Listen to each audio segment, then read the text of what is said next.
Rewind-A-Dynamite from the post-wrestling site. AEW, lighting up the fuse. Sit back and enjoy the bubbly as we hear from John and Wai Ting.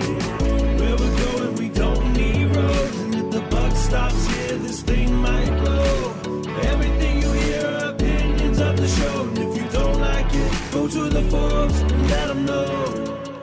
Hello, everybody. Welcome to another edition of Rewind-A-Dynamite. I'm John Pollock, along with Wai Ting, here on this Wednesday, June the 17th / June 18th / maybe October 14th, whenever you're listening to this. Hello. That's really specific. Oddly specific. Well, you never know when people might be behind on listening, and they're going to catch up in the fall and go back, and this will be the episode that they choose to listen to.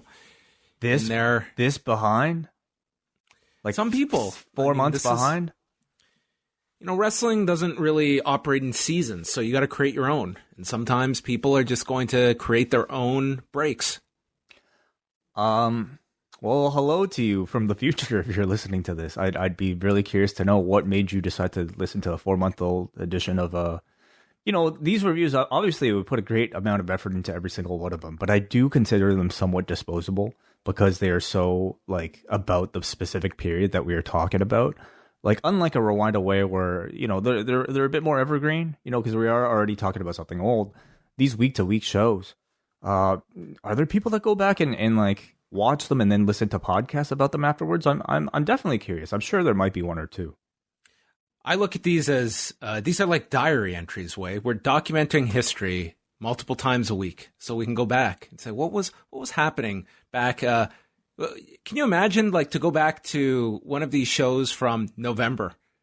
And oh my God, yeah. It's like, oh, what did you do today? Oh, I went to a hockey game. I then went out for drinks with my friends and saw people, and we made physical contact.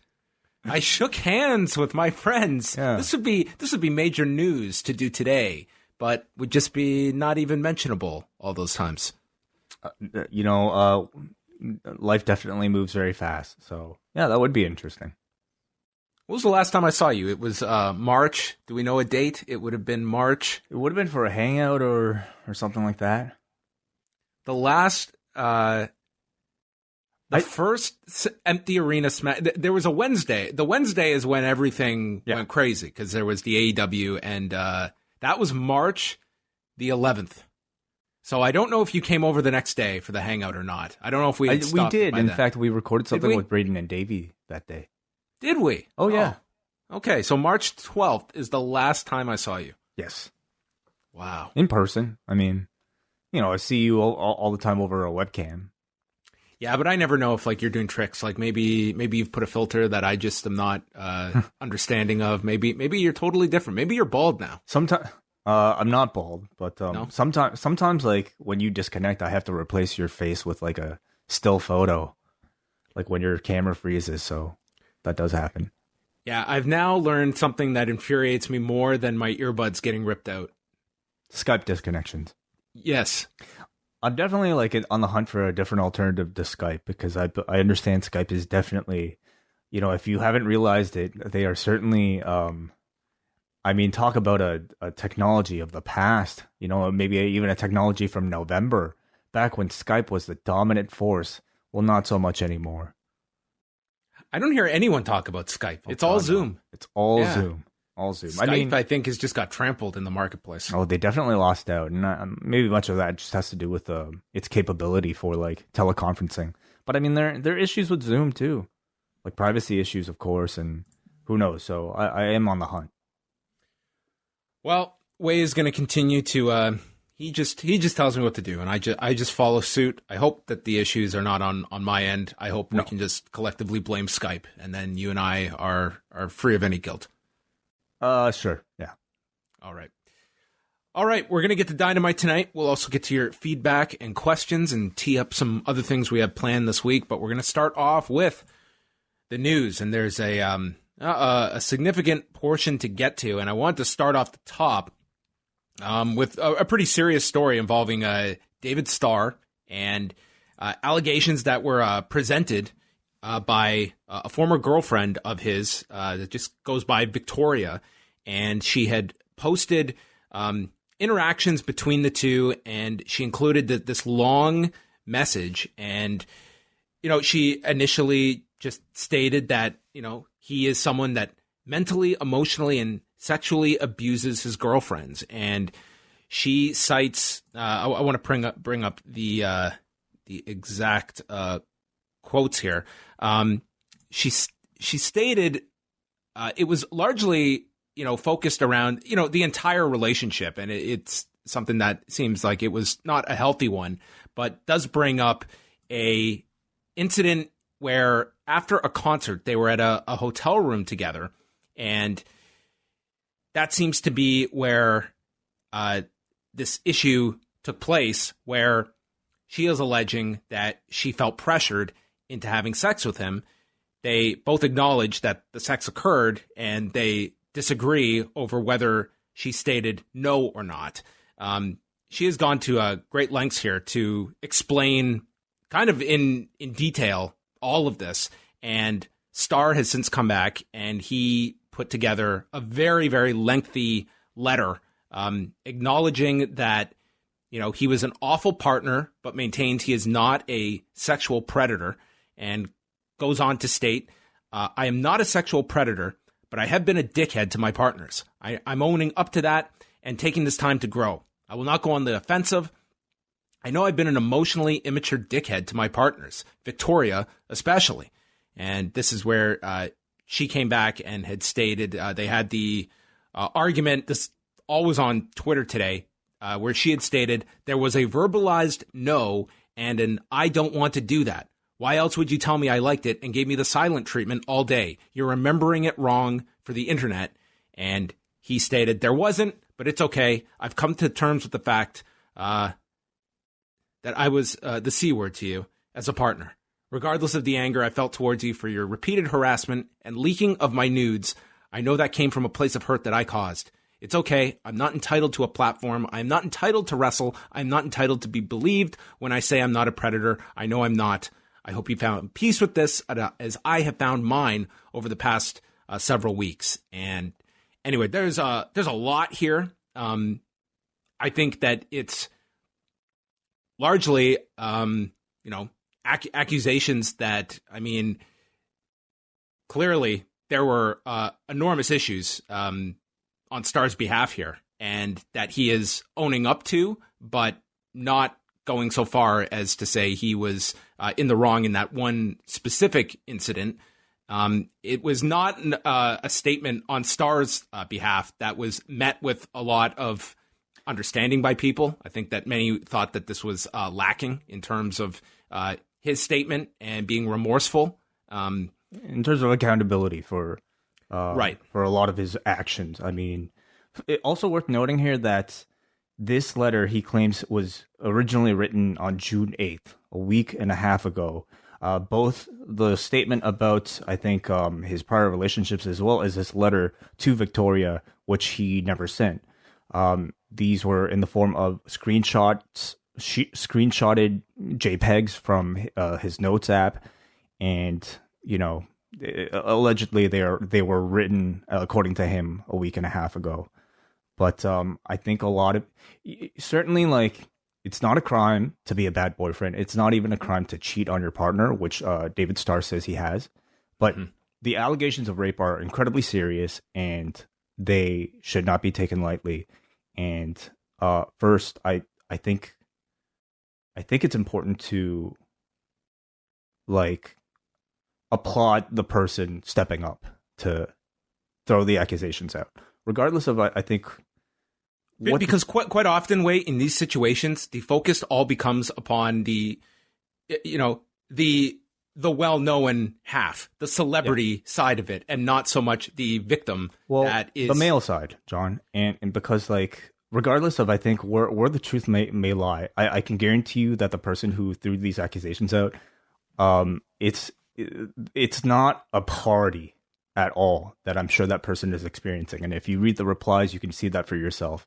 So why anybody would willingly invite that sort of conversation for themselves, I really don't know. So, but I think it really comes through that she has gone through quite a lot in these years that she believes was a result of this relationship. Yes, and in either case, these allegations are worth absolutely investigating thoroughly. And I oftentimes in these scenarios, I really don't even know what can necessarily be proven, but I do really hope that if there's serious allegations, that we have some sort of person doing proper investigations. I mean, you have very publicly here one person saying that she did not consent to these sexual acts, and David Starr saying that he did not recognize the verbal no, and that to him it was consensual.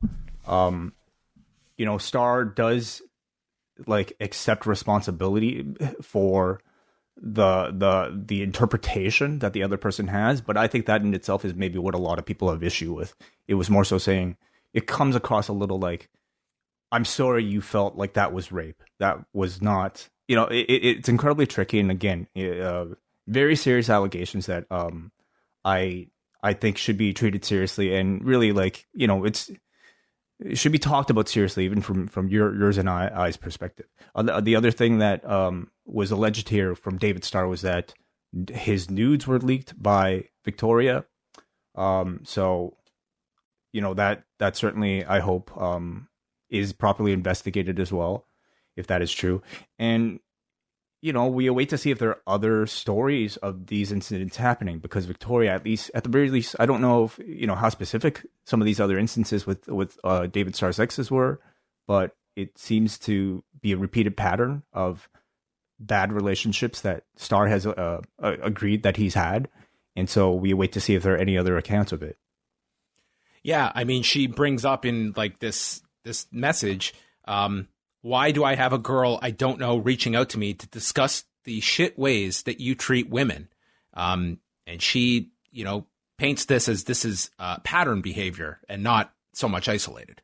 Mm-hmm. Yeah, and Starr pretty much agrees as much. Yeah, the disagreement is on the rape. I think every other accusation about him, he has acknowledged. I don't know what the next step is from this. She has stated she is not looking to pursue this. She is not looking to end his career, for him not to be booked. It seems she wanted to get this out there, and that's kind of where she wants to leave it at. I don't know what the next step is here. Is this something where there is an authority that steps in to investigate this? Is this something that has a conclusion beyond he said, she said? I really don't know where this goes. This is one of those ugly stories that it's out there, and I don't know if you necessarily get some kind of resolution to this, or that it even will reach the stage where it can be investigated and there is some kind of finality to it besides the two stories that have been presented in a public forum. Right. Yeah.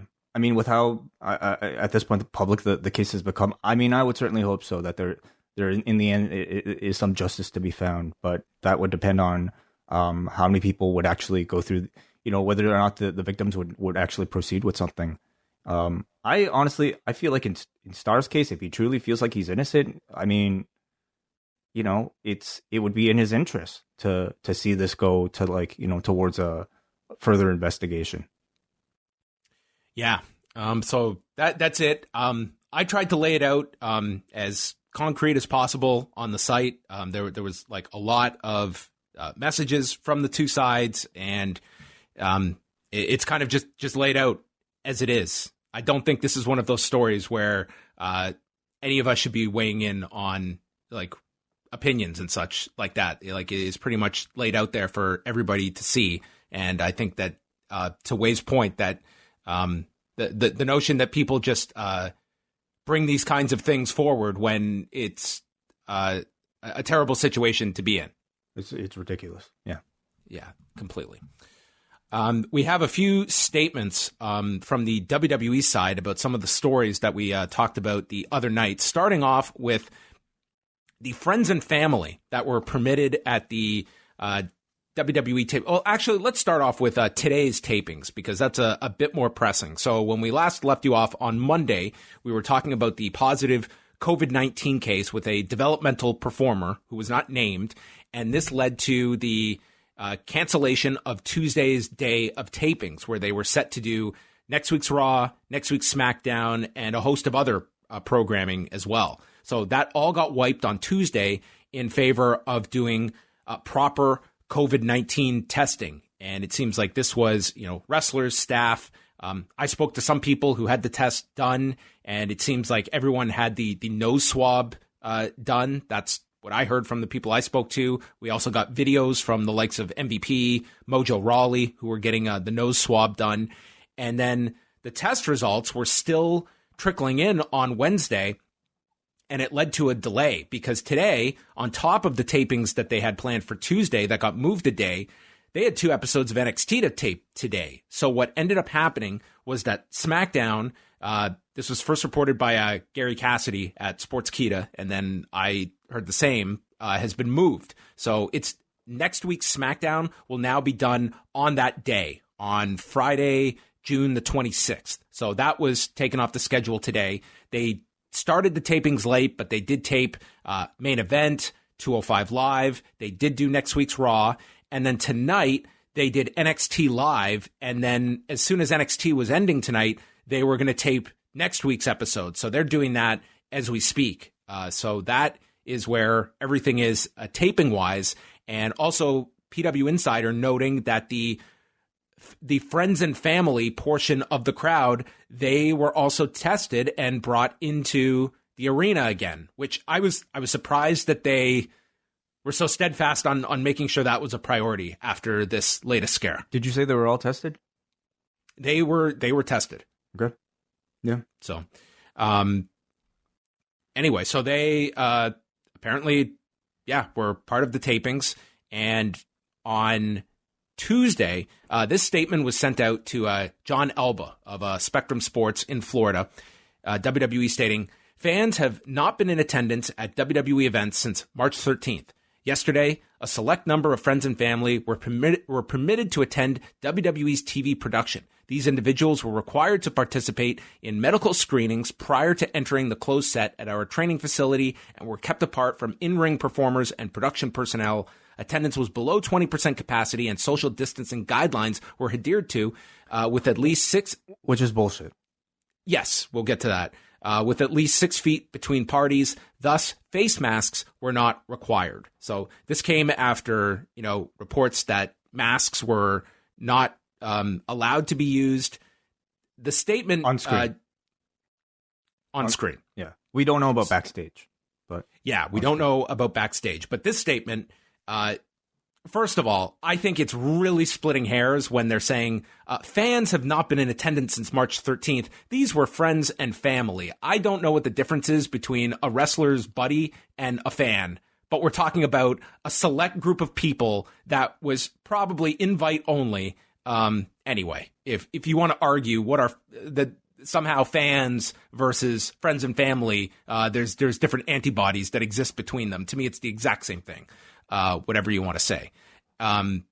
The distancing, the social distancing, I mean, this was ridiculous because we saw wrestlers, the Street Profits, out there dancing with these fans. And just even week to week, you see the NXtras just stand really not 6 feet apart. I mean, they might have been 6 feet apart on that first instance when they initially got on air on that first edition of Raw where they're standing there, but that quickly became far less than, practically, I would say in some cases, just really right next to each other. But and then you have the Street Profits thing too. So, like all things, this is a level of damage control and PR that I think WWE probably certainly felt the need to throw out there. How many people are going to necessarily call them out, say, "Hey, you didn't stay 6 feet"? I mean, probably not too many. So. Anyway, what else is the latest with all this? On the WWE front for the tapings, that's about it. It sounds like they are just going to continue with the same format of shows. We haven't heard of any additional positive tests, and that was with all the testing they did on Tuesday. I would say that if we get no additional positive tests, they get through this week, how do they approach their shows for the next tapings? Do you expect testing to be introduced, or is it something that they're going to go right back to the temperature checks and questionnaires? I think much of that depends on how much pressure they get from advertisers, from the government, from, actual bodies that I think have an effect on their bottom line. And how much public pressure I think there has too. I mean, it all starts with public pressure from the audience before it reaches to those other places, right? Even if you want to take out what is the responsible decision? Let's say that this positive test had come a day earlier and it would have affected Raw the next day. I mean, this So this is one thing I'm really curious about, is when they exactly knew about it. Okay? Like when they found this thing out, because the moment it hit online and also I believe to the performers' inboxes was right at the end of Raw. When did they find out? Did they find out during the taping of Raw? I guess that's when you would expect, right? We don't. Obviously, it was a very small number that would have known this. Like the ones that had to form the message to get out there. When that exact test was known, we don't know. I can't imagine they were sitting on that for a long time. What's a long time to you? Like a day. Okay, well, what about an hour? What about 2 hours? That's possible. Because in the NBA, when this whole thing went down, the positive test came right before tip-off, and they canceled the whole game. They shut down the whole league right as they were about to go on air. And, I don't even know if that's something we'll ever know. But it's really just, I don't want to speculate because we just don't know when they found out. We do know that, all the talent, they were finding out pretty much in conjunction with when everyone else was finding out, within minutes.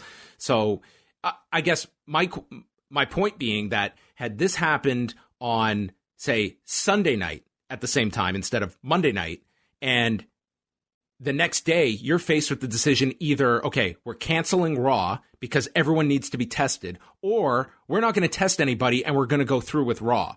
Two terrible options.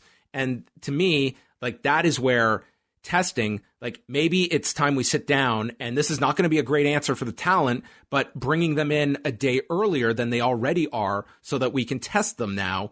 Because if we have to go through this again, they're lucky they were taping next week's shows, but this could affect, it could have very well have affected this week's tapings had it happened 24 hours earlier. So there is a huge revenue reason for doing testing as well, beyond just the responsible decision and the health and well-being of your talent and staff. I agree. And certainly it would be an inconvenience to the talent, but what are other people in other sports doing? Sports are managing. They're forcing the players to live inside a fucking bubble in order to play these games. Would these performers rather have that, or would they rather come a day early to test themselves and get their proper tests? I mean, anyone listening to this that is following all the other sports leagues must be just absolutely, their heads are spinning at what we deal with in pro wrestling and MMA, that other athletes, what the negotiations that they're going through right now compared to what these wrestlers have been doing for 3 months. It's crazy. It's because, WWE never stopped, and so they've still been operating on that same sort of gray area that's, relatively in their minds enough, the bare minimum of what they need to do in order to carry on. And have had some outstanding luck that there are only 2 known cases in 3 months. So those were Hunter's words on the last conference call. They're like, listen, what we're doing is working. Those words don't sound as great today, but I don't doubt that they just believed that, hey, what we're doing, this is enough. They've certainly, I would say, skirted by on that record right now. But what do you think, John? Do you think that there was a lot of press coming off of this positive case enough to make them feel like they would need to make a difference to the public eye? I think that I always defer that WWE is always going to get a pass from the larger outlets out there. To me, this would be there is no way UFC could have gone through with their shows without testing. I just don't think they could have stood up to that scrutiny, nor would their broadcasters, I think, have wanted that. So this to me has always been a case of you cannot allow WWE to just police themselves, because we know what they're going to do. This requires external pressure, whether that's USA, whether that's Fox, whether that's government agencies. And it seems that there needs to be some power check here. And hey, if you're going to run in our city, we know you bring a lot to our city and to our state, but listen, this is necessary. You guys have to be doing this adequate testing. Like we've seen, like Florida has had these spikes. They just had an enormous amount of new cases on Tuesday. It was like over 2,700 new cases on Tuesday. And from the performer side of things, I mean, just faced with the idea that, okay, you're now coming in another day early for these tapings. At what point are you saying, you know what? The smartest people on this roster are proving to be Roman Reigns and Sami Zayn. Sure. Well, on that note, what is the process with AEW? Do their talents have to fly in a day early? I mean, they're doing, from my understanding, is like these rapid tests that, we saw. There were, I want to say, like when they first returned to Daly's place, that they were doing. I was under the impression they were doing like the nose swabs. I don't know the exact form of tests that they are being administered, but it is like COVID-19 testing that they are doing. But I don't know what the time frame is. But they're also like they're bringing the guys in, and I mean they were there. There was a crew there. Like Jim Ross was there in Jacksonville for pretty much most of May. So you have the people there for a longer period of time.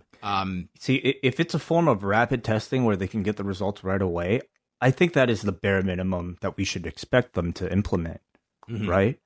What is that? What is the detriment to the WWE to institute something like that for the safety of all these performers and their families? It's dollars. That's it. And this is a company that can certainly afford that.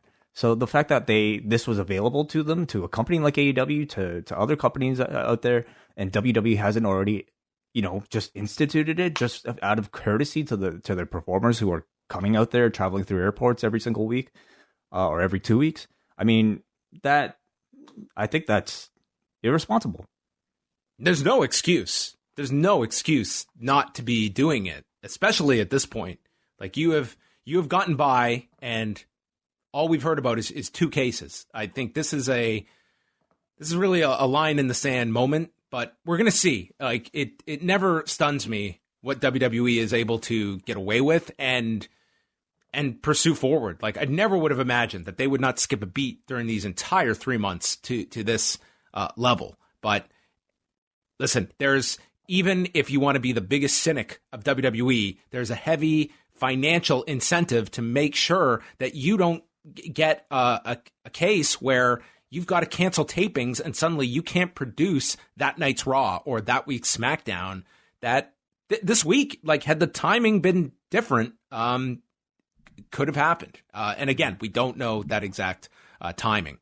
Now, Jerry McDevitt also responded to, at least one set of allegations in that lawsuit that we outlined, filed by the pension fund.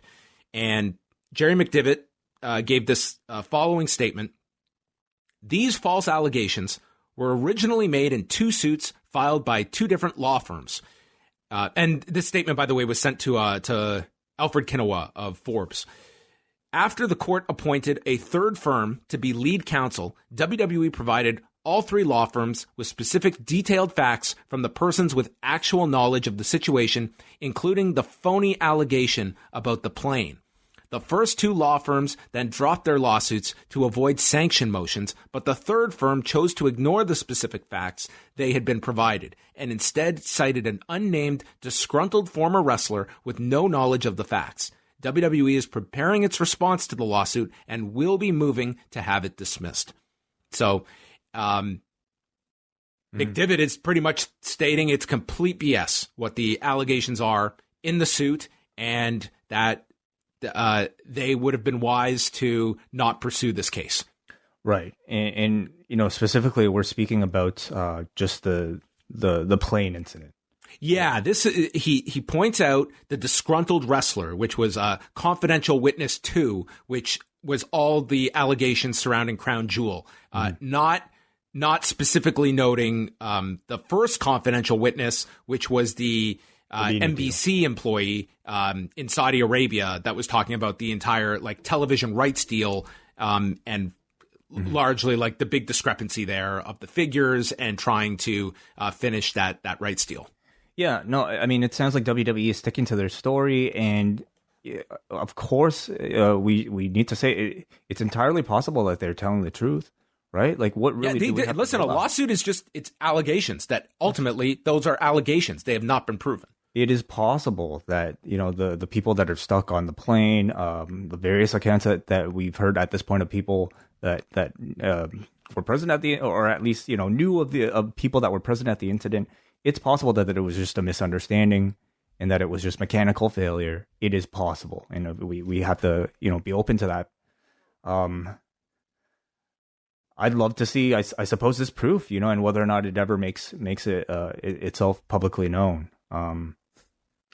Yeah, I really don't know what sort of outcome to expect from all of this. It's very much a he said, she said, and do you think it's something that can actually be proven? That it was something bigger, that it was something where WWE performers and talents were used as part of perhaps pawns as part of this, greater bargaining deal? Well, I think that it would have to be like they're obviously presenting these two confidential witnesses and believing that one tied into the other. Like there was already these existing issues and it culminated in this crown jewel series of events. But I will say, in order to prove those, you're going to need to have a lot more than just one ex-wrestler with your company to prove that. That is the onus on the side of the plaintiffs, that they will have to prove that. And I mean, that's largely where this goes. And will they see this all the way to court? I mean, we will see. This could get dismissed. It could get quietly settled. The plaintiffs could drop this. Or it could go all the way. There's always that chance. I mean, there's times that, like the Punk and Cabana thing. Who thought that would have got all the way to court when that was first filed in 2015, and then 3 years later they make it to court? You just never know. No, you don't. I guess I'm just of the opinion that I don't know. Like, I mean, if what we're looking for here is WWE admitting that, yes, all of this happened, it's not something I can ever imagine. And maybe they can prove themselves that what they said was true, that it was just mechanical failure and nothing more. Yeah, I don't really know what else to say. Raw on Monday. There was a lot to be happy about for the WWE side. They did their largest viewership figure since the night after WrestleMania. They were up 11.5% with 1,939,000 viewers. On top of that, the third hour, it still dropped, but it was their highest third hour since the night after WrestleMania as well. The kind of sobering number is that in the main demo, they did a 0.53. And if you compare it to the night after WrestleMania, look at that jump in viewership. But in the main demo, the night after Mania, it was a 0.70 to a 0.53 this week. So a major discrepancy there between what they were doing in the demo the night after Mania compared to this week. So I think you have to look at both numbers. The overall viewership number, that's a great sign this week. But the demo, I mean, they perform fine on cable, but it kind of shows you where that key category is 2 months removed from WrestleMania. Right, that's interesting. But as far as perhaps successes to this edition of Raw, what would you attribute the numbers to? Well, the over 50 audience was up 16% this week, so that was a big chunk. But they were also up with women 12 to 34 by 27%. Those are the biggest gains. I think the Christian hook was notable. The fact that they pretty much maintained the audience for the 2 hours, and then the third hour, they were still last week's third hour was just under 1.6 million. This week it was 1,838,000. So that's a really, by WWE standards, that's a really good third hour. Yeah, I mean, you and I were tremendously entertained, I would say, by the show and the show long angle. Is that something that they would be able to replicate though? Yeah, it's not every week you can tease a guy coming out of retirement after 7 years away, but No. it was notable that it was not like they just stockpiled everything in the first 2 hours and then just left the third hour to just exist.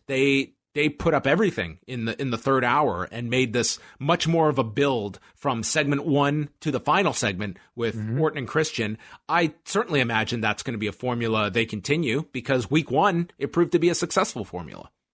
Ideally, I think that's the formula you would have every week, right? Set something up at the beginning and then get people to stay for the end.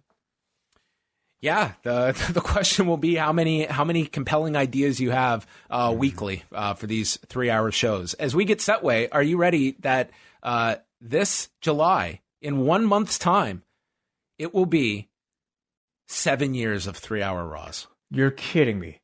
I know. I probably a year ago we had this conversation. Wait a minute. I correct myself. 8 years.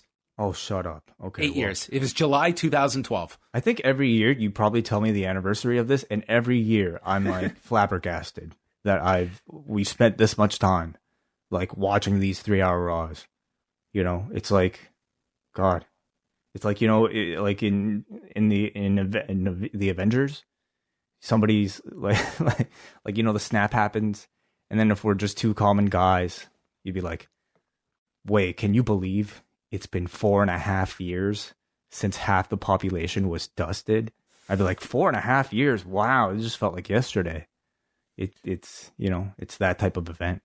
Yeah, I mean, usually the third hour pattern, the snap occurs at the end of the second hour because most of the audience disappears. I think that Thanos certainly has had some influence on Raw's declining ratings, perhaps.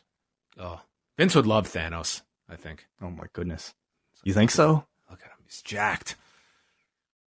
Yeah, definitely. Cut a good promo.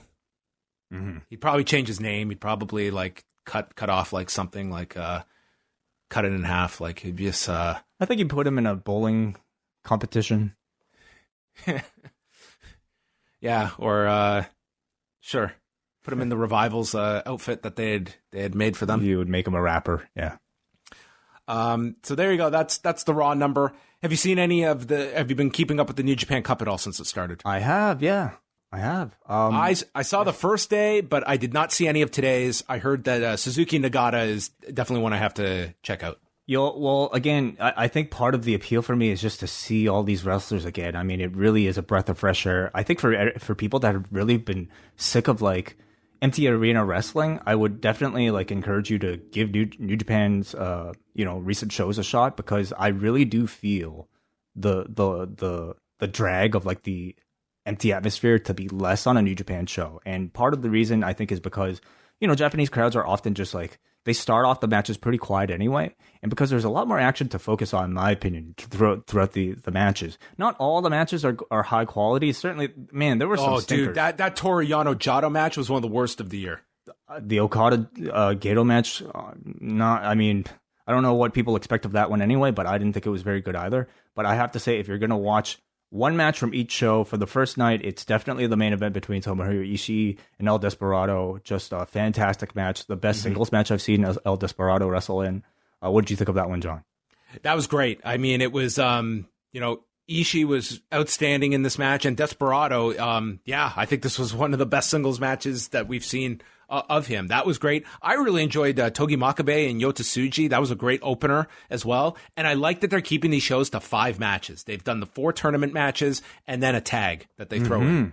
And it's quick. They don't feel a need to we don't have to do 8 or 9 matches. Yeah. It's not at all. These are in and out in 2 hours, including a little break in the middle. And we get to check in with our favorite video screen with a figure on there to call the action. Yes. It definitely feels sort of like a bit of a surrogate for the G1. And this, to me, this New Japan Cup feels bigger than previous years because because of everything that's going on, and New Japan making its return. But it's I would say it's very watchable if you're only in it for the tournament matches. 4 matches a show, that's it. You get in, you get out. You don't even have to watch all the tournament matches if you don't want. In the middle, they always do some sort of like, multi-man tag match, which teases like the next show's matches. You don't have to watch it, but if you wanted to, you can.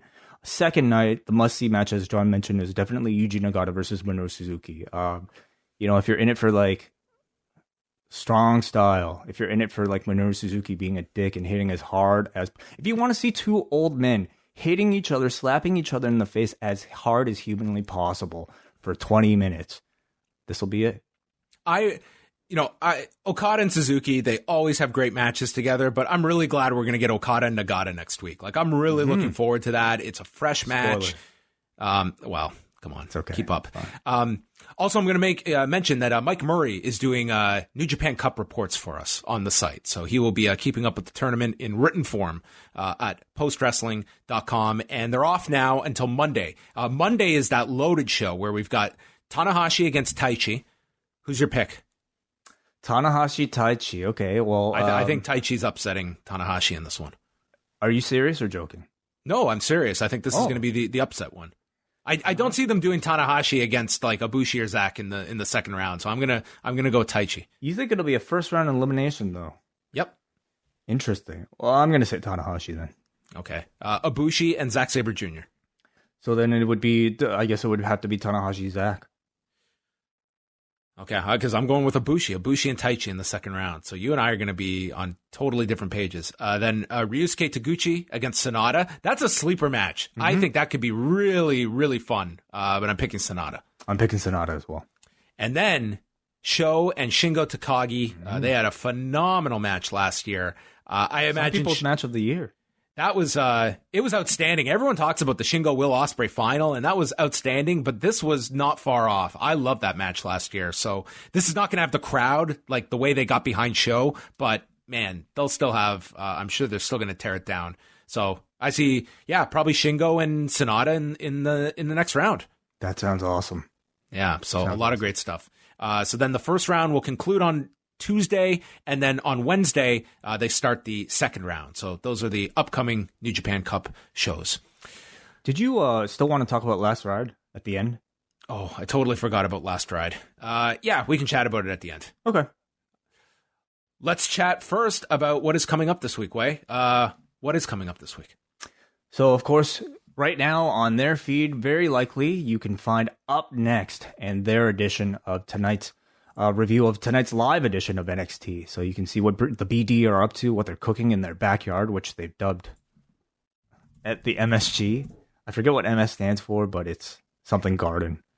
And you can also watch all of their post shows live every Wednesday. I don't know if people understood that, but at youtube.com/upnext, you can always, right after NXT ends on a Wednesday night, flip over to that and stream their show live. So you can watch that right now. You can listen to them. And then on Friday, John and I are back with a live edition of Rewind-A-SmackDown. John Pollock makes his return. We will be live for all of our Patreon patrons, starting at 10:15 p.m. Eastern, right after SmackDown. We'll be reviewing the show, taking your phone calls. This Saturday, Nate Milton, after stellar appearance on our Avengers Endgame review, he shows up to deliver our next edition of the Rocky Maivia Picture Show. Talking about which film, John? G.I. Joe Retaliation. Starring Dwayne Johnson. Yes. Have you seen it? Nope. Me neither. I'll listen to them. They'll tell me if I should watch it or not. I hear it's a good one. But so that, other than that, I would say it's a pretty light weekend. So I would honestly recommend for people, if you have not listened to it yet, please listen to our Avengers Endgame review. We've gotten some great feedback from it. You did a great job, John. Honestly, look at how far you've come. I'm really so proud of really your expertise. I upset some Captain America fans, I think. From not knowing whether or not Captain America was an Infinity War to having, I would say, a very well-formed, very critical, but I would say a very well-reasoned opinion about his value to the MCU. This was a pretty lengthy show, but one I'm personally really proud and really happy with. I thought we hit on a lot of great points about this particular movie, as well as we gave out the Feige's, our awards for the best and one of the worst of the MCU. So listen to that right now on our Patreon, which you can find. On a related note, I wanted to just alert people to something that one of our friends, Brent, on the show, mentioned, and that's him coming up for trying to win a radio show as part of 89.1 Max FM. Brent is somebody who, has, I believe, went to school for radio, but decided not to pursue it for whatever reason. He says he studied radio broadcasting, but due to youthful stupidity, he never ended up in the industry. So this is his chance to fill. What did he do? Did he pour sugar down a program director's gas? What? Sugar? Isn't that's if that's how you can damage someone's car? You pour stuff sugar or stuff into the gas gauge. It's a really specific incident, but I would definitely classify that as youthful stupidity. I'm trying to picture Brent in what would be youthful. See, that would be trouble that he got into. I think that would be grounds for arrest. So I don't think we want to accuse Brent of that. Yeah, we need him for future reviews, so let's not do that. So, and regardless, this is his chance to fulfill a 20-year dream of getting his own radio show on 89.1 Max FM. And, if he were to win, let me just give people an update, okay, right now. The leader happens to be this guy named Donnie J, who's got some show that he wants to promote about fringe underground music. Nobody wants to listen to that. Nobody. But nonetheless, no one's listening to Max for music that the interest level is a minimum. No, of course not. But he stands right now at 48% of the vote. Oh, geez. And we can't have that because our man what's Brent at? Is second place right now. Really, it's a two-man race, because everybody else is at 0 or 1. But Brent is right now at 36% of the vote. And come on, Postmarks. This guy has a chance. He is the underdog.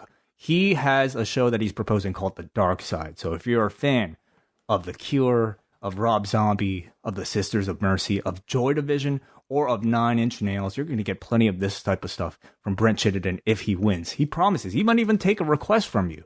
If you vote for him, I guarantee you'd be able to send a request for him. So you can find the link right now, at forum.postwrestling.com. It's a thread called "Help Brett Chittenden Win a Radio Show," and I'm sure he'd very much appreciate your vote. Awesome. Well, let's all get behind this. I want to see how much muscle we can garner here. Let's do it.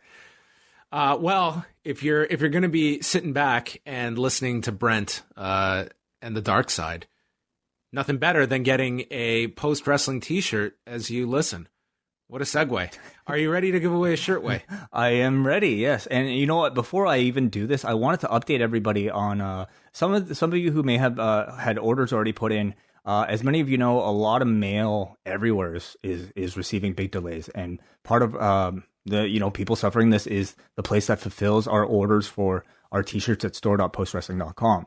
A little bit behind the scenes, John and I were actually set to announce the release of a new shirt yesterday on our Endgame review, but because they're so backed up, they're not even taking new products to be entered into the system. So just to give you a gauge of how long things are, those of you who have ordered, it might be up to a month. And, I think many of you are simply okay with that. And I thank you for your patience. But if you're one of the people who might win a shirt, or if you choose to purchase a shirt right now from store.postwrestling.com, you will get your order. You might just have to wait a little bit longer. So just wanted to give people an update. But as I did all that, I also loaded up this huge list of names. So please.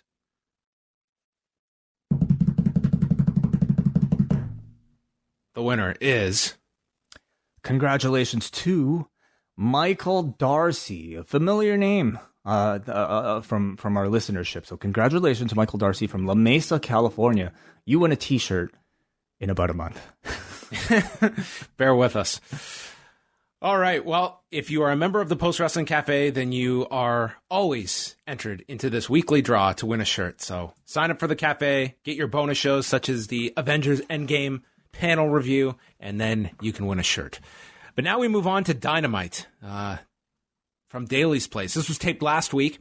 They'll be back next week. They're doing a live show next week, and then they'll be doing Fyter Fest on the Wednesday night, July 1st, and then the following week will be done the following day, July 2nd. So that's kind of the AEW schedule at a glance. But tonight we started off with a shot of the crowd. Rebel is doing Britt's makeup in the Rolls Royce. And we're kicking things off with Kenny Omega and Hangman Page against Dustin Rhodes and QT Marshall for the AEW tag titles, minus Allie, who has been told to stay in the back. And this was a really fun tag match, I thought. Dustin early on hit this Hurricane Rana onto Omega, and then Omega flipped out of the corner, and they showed the replay of the two cracking heads.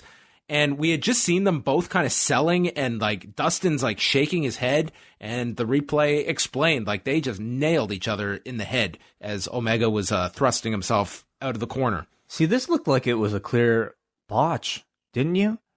Yet they played it up. The announcers called attention to it as if it was just, like a natural occurrence in a competitive match that, would obviously have some sort of outcome. Like if this occurred in a baseball game, when a player slides into home base and like cracks heads with somebody else, like that's definitely something that they would replay and that they would use as part of the narrative of the game. And they did that here. So rather than trying to hide the botch, they like just called attention to it like they would a real sport, which I thought it was cool. It's only a botch if you make it a botch. Otherwise, it can be a gift and you can make it whatever you will. Mm-hmm. They had the advantage on Omega for a long time. Page eventually is in with QT. Can I just say, he hits this fall away slam to QT, and it was like just the most gorgeous shot of the sunset in the back. I'm just like, this is if ever there's a show that I'm strictly going to watch for the scenery, it's this. Daly's place is beautiful, and the sky, it was like there were like shades of purple. This looked like a postcard. Oh, it's golden hour. Yeah, it's beautiful. And what time of day would they have shot this? This looked like early evening or so. Because this was shot the next day, right? This was shot on the Thursday.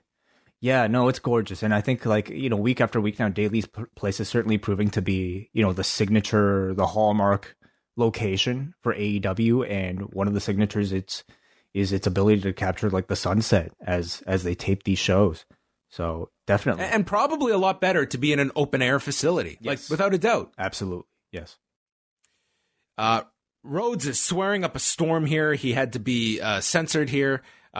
So there's a twisting somersault off the top and then by Dustin, who then hits a cannonball off the apron, setting up for Marshall to hit the QT special. It's ugly, but it's effective, they note. And then QT is throwing up the diamond cutter sign. It's stopped with a snapdragon, and Dustin hits a Canadian destroyer on Omega.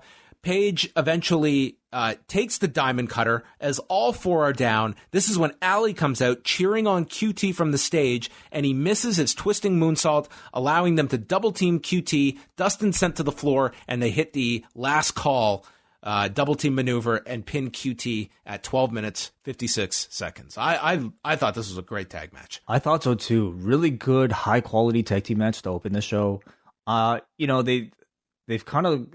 They've spent almost all their time on Dark, but like QT and Dustin as a team, were really fantastic here. It even surprised me that they would spend so much of this focus of this match around QT Marshall. Like essentially really positioning him as the underdog, and really Kenny and Hangman just playing these like giants for them, like these obstacles for QT Marshall, the hero of the story, to overcome. He's very talented, clearly, and I think he and Dustin have good chemistry. It introduces a wider audience to this Allie QT storyline. Do you feel like they did a good job of like kind of like explaining the hook of it? Because to me, Allie I know is tied to them, but you don't really see what effect she has on QT from this instance. She just kind of came out and didn't really have any direct effect on the result. Yeah, it to me, it didn't overshadow the finish, which is what I liked. It wasn't as though she came out and it was like the deer in the headlights by QT. But I think you have to be watching Dark to fully be following this story and everything that's going on. I don't know if the strictly Dynamite viewer, I mean, they did do the segment last week that kind of set this up where you can see the tension between Brandy and Allie, but it hasn't been as pronounced on Dynamite. That's been more of a thing on Dark. But I think enough people kind of get the gist of it, but it was not front and center for the finish, which I didn't mind. On that note about Dark, this week they started introducing lower third crawls showing the results of Dark, which I think is a start. I mean, ultimately, I think I would love to see like actual like visuals of at least the notable matches that took place and who won, just in a quick little Tony Schiavone voice highlight package that you could actually see Sonny Kiss and Joey Janela teaming together, or this person made their debut, or such and such. But the lower thirds, I think, are a good start. Yeah, then it was a long lower third because there were 11 matches on Dark on Tuesday. Oh my goodness, that's right. And a major injury, right? Yeah. John Schuyler just destroyed his knee. He's going to be out a long, long time. He tore all the CLs. Yeah, this was like every injury imaginable under the sun to the knee. This dude sustained, suffered PCL, MCL, PCL tear in his right knee. So yes, PCL twice. MCL. I said ACL, MCL, and PCL. Okay. Yeah. So, he's going to be out for some time. They showed a profile piece of Anna Jay, who wants to entertain everyone and put on a show, and that's why she's called the star of the show, Anna Jay.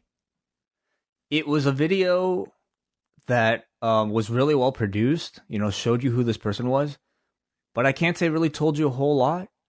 And I really wonder if this was all part of the plan to give you that sort of reaction. By the end of this, I thought it was great. I thought it was like a really interesting attempt at like misdirection with the way they promoted Anna Jay here, and also like prior to the show on social media. They were They didn't even promote her opponent this week. It was Anna Jay in action. Yeah. That's how they promoted it all week. They put a graphic out specifically saying this is going to be a big debut of Anna Jay, and then instead we got this. Now, after you put the attention on Andrew Thompson and the double underscore, yes, he gets one-upped because Anna Jay with the triple underscore, Anna Jay ___ on her Twitter handle. Oh my goodness. I guess Anna Jay is probably a pretty common name out there. Sometimes I feel grateful that there aren't too many ways, WAIs, although even so, WAI, actually there are quite a few. But Andrew Thompson is a very common name, and I suppose Anna Jay is a really common name too. 3 underscores? Who's good? I mean, maybe she'll change her name after this.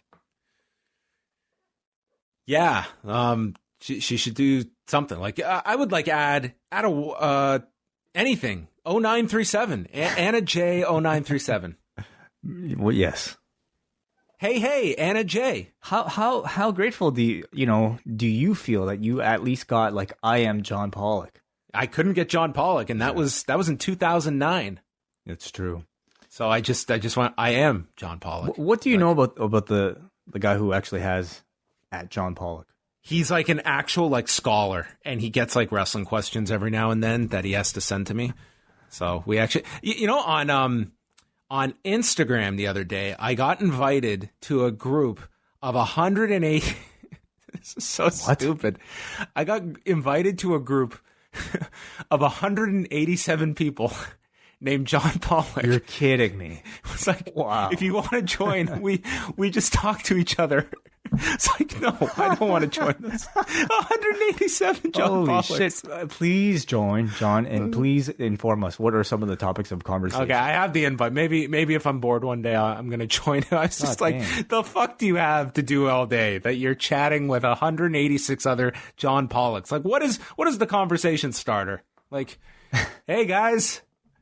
Anyone got their name spelt wrong lately? Yeah. God, I hate those ACKs. So it's specifically LLOCK. Yeah, good. Okay. Oh, yeah. It's the exact spelling. Like, they got it down. Like, how many name groups exist out there? Please give us a glimpse. I need to know.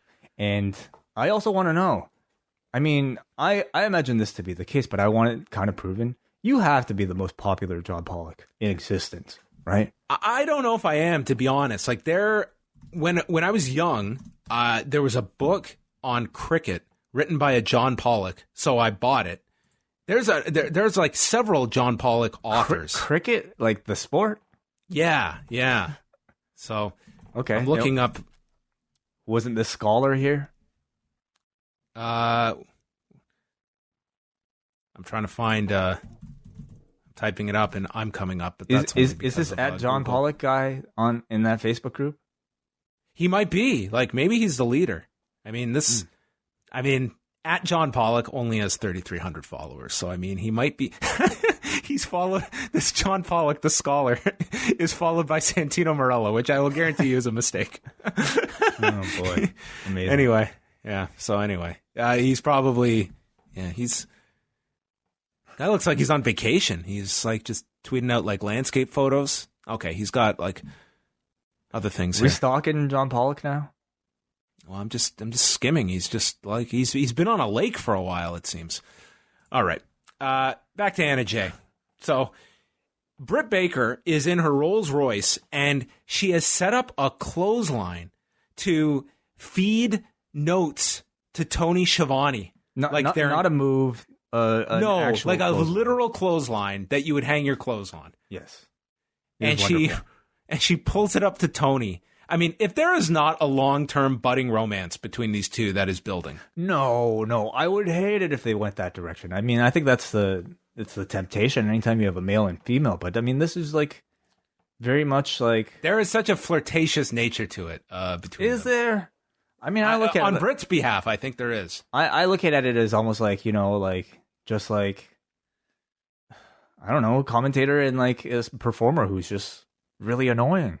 Well, they have tremendous chemistry together. They do, really do. And she sends him a note that reads, for Abaddon, who is the opponent, who just has the greatest look with like her eye like falling out. This broad needs to find Jesus. And I thought that was the greatest line. I was like, put this girl on commentary. Oh, she's so funny. But this broad needs to find Jesus. is Anna Jay's opponent that makes her Dynamite debut here. Yes. She had been on an episode of Dark in the past. Abaddon uses a head scissors and smashes Anna Jay's face into the mat and pins her in 1:14. And by the end of this, I thought this was great. I thought so too. They totally was just like every other build-up. Here was what I thought was a pretty generic video feature. And by the end of it, I think it was like, this was really clever. I thought so too. I thought it was incredibly unusual, and I think in many ways ballsy. Because what you felt like was supposed to be a big debut for Anna Jay.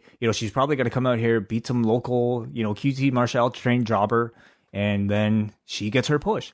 But instead, her opponent ends up being this Abaddon, which I saw her briefly on Dark, but like this was, I would say, obviously her biggest debut to a wide audience.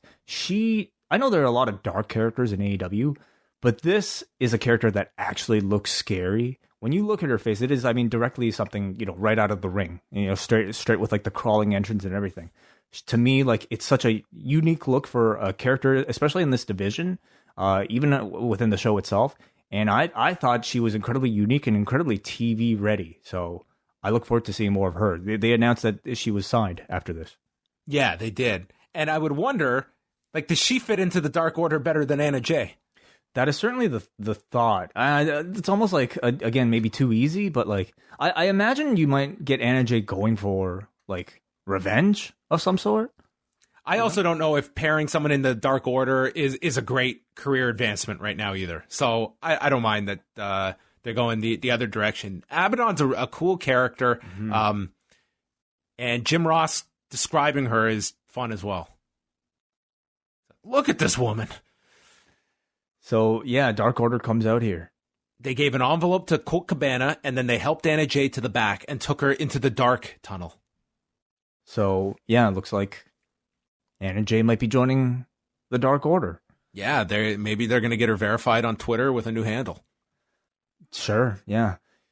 I'm still really not sold on the Dark Order. They keep adding seemingly like new members, and they keep growing up in numbers, but they really need a great talker. And to me, Brody Lee has not become that yet.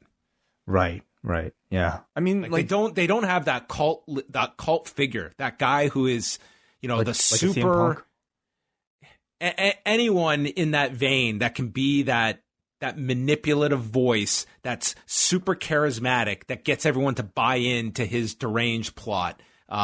Punk was great in it, but you're not getting Punk. So, but there's lots of great talkers in this company. To me, Brody Lee's been given many chances to talk so far. I'm not sold on him as like the voice of this group, and that's what it needs. Well, Punk joined. I definitely don't think Colt Cabana would be making his way to signing up. That is true. That would probably not have been the pairing that would occur. So MJF is accompanied by Wardlow against Billy with Austin and Colton Gunn. Right.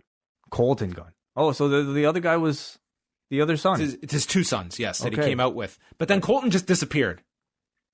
Austin is signed, but we don't know if Colton is. Yeah, it's just Austin so far that's signed. My trivia question for you, Wai, is how many years older is Billy than MJF? Ooh, this is a good one. So I mean, I don't even know what MJF's age, but it's probably, I'm going to guess something like 22, 23. And Billy Gunn, I'm going to say maybe 53. I'm just going to estimate, say 30. 32 years difference. Not bad. I thought you would be further off. But yeah, Billy Gunn is 56. Wow. And MJF is? 24. Wow. Okay. Yes. Well, considering, I thought Billy Gunn looked pretty good here. I mean, physically, the guy looks, crazy for a 56-year-old. Yeah, he does. Yeah. MJF leaves and goes into the tunnel, so Billy comes and brings him back, and he tries for the Famouser. It's blocked, and MJF clips the knee, and we go to commercial. There was no picture-in-picture in Canada tonight. No, I don't. But they were actively throwing to picture-in-picture, so I imagine the TNT feed had it. They're taunting the Jurassic Express, working over the knee of Billy for a long time, does an inverted figure four, and then he goes for a Famouser that Billy stops, and Wardlow is on the apron and passes the ring to MJF behind the referee's back.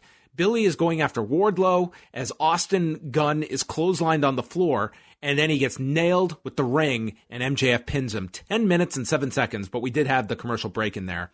And they kept pushing that MJF is undefeated in 2020. They've just dropped his only loss was in a multi-man match. They've just gone, he's undefeated this year. He wasn't pinned. Sounds better. Yeah. So, and then he got into Jungle Boy's face after. So just keeping that rivalry going. And there was a big brawl between Jurassic Express with Wardlow and MJF. Yeah, big pull apart that involved much of the other roster as well. I thought it was an entertaining little TV match between MJF and a veteran, And again, I think, like, for his age, Gunn really didn't look out of place at all on this AEW roster. He looks in, again, great shape, and, told a nice little story here with his knee. It was like a good exhibition for MJF. Yeah, it was fine for like a short television match and just keeping MJF rolling until they're ready to really pull the trigger on him with something larger. It just seems like he's involved right now with Jurassic Express. So that's where the focus is now. Marvez interviewed Jericho and Guevara, and they said that Orange Cassidy interrupted them twice, and nothing was funny about what they did to him last week and beat him to a pulp. And they're going to become the number one contenders tonight. They are blood brothers, and the blood... blood is thicker than orange juice. It is. Yeah. I mean, what if you have pulp? Like, if your blood was clotting, it would kind of resemble orange juice. Pulpy orange juice is thick. You an orange juice fan? Not with pulp. No, I never liked pulp. Some people do. I like pulp. I like orange juice, but no pulp. I'll do Grove Stand, man. I'm all about the pulp. Ugh, it's disgusting. Yeah, blood is thicker than orange juice. I thought Sammy was so funny here. He was just like standing next to Jericho, but he plays such a great yes man to Jericho, even with his nonverbal stuff. He's just constantly like head nodding, smiling, pointing in approval of everything Jericho says. He really has like become like the perfect person for this role. He's great. He is just great in this role. Shivani is with Britt Baker, and Shivani has called on this interview to inform Britt Baker that Hikaru Shida will take on Penelope Ford for the women's title at Fyter Fest. And Baker says, "You're in a lot of shit, and our friendship is in a timeout for you bringing all this to me and tells Reba to take her away. So she's in the Rolls Royce, but we cut to the driver's side, and it's Big Swole, and they reenacted the Undertaker Stephanie scene with Big Swole yelling, "Where to, doctor?" and drives off, and like a total recreation of the Undertaker driving off with Stephanie from 21 years ago. Yeah, I don't remember that scene that well, but sure, I vaguely recall it now. I thought it was cool. It was a nice little setup for this angle. I do, again, wonder where this is going if Baker can't wrestle for a while. But in either case, I'm really glad to see both Baker and Swole getting strong, good segments and airtime on the show despite the injury. You know where it's going. Big Swole has now taken over the Swole's Royce. And And she's going to be the Swole model. Oh my God. I hand the crown back to you, John. Oh, man. That and Thorentine. Damn. The king is back. I'm back. King is back, everybody. Cody's out with Arn Anderson, and the challenge tonight is from someone outside AEW. And Cody brings up that he was attacked last week. There was no Dustin, there was no Young Bucks, no Omega, and questions if he's even still part of the Elite or if there's a Nightmare family, but then just moves on. And this was not a throwaway line. Interesting, yeah. Well, the fact that he brought up both the Elite and the Nightmare family, like, you know, doesn't necessarily suggest he's going to leave one group but not the other. But what do you think it leads to? Well, Dustin be like, "Hey, dude, you cost me. You're walking around with the title that you cost me by throwing the towel in. Sure. Get lost." So anyway, they tease that. Then Arn says that he knows that Cody can beat Hager, but timing is everything, and the timing isn't right. And he has scouted his opponent tonight. He's qualified, but he's going to push Cody to the limit. And we get a video of Ricky Starks, whose contract ended with the NWA and is going from being into the fire into the Dynamite. Yeah, I was trying to make a bridge there. Yeah. So out he came. He explained in his video that he's the hottest free agent. He's been broke, slept in his car, but it's all to what got him here was his work ethic and something that is in massive supply right now in wrestling, his grit. And he's ready to go to distance. Grit is in high demand right now during this pandemic. Grit's all the grit. There was a huge concentration of grit in Florida that has now been sidelined. Ricky Starks jumped on that grit that was available. Yes, that is correct. Yeah. I was really happy to see this. You know, I'm surprised that it wasn't more publicly known. Like the fact that this didn't get out at all over the last week. I mean, one thing is that you know, the occasional things are coming out during like WWE tapings.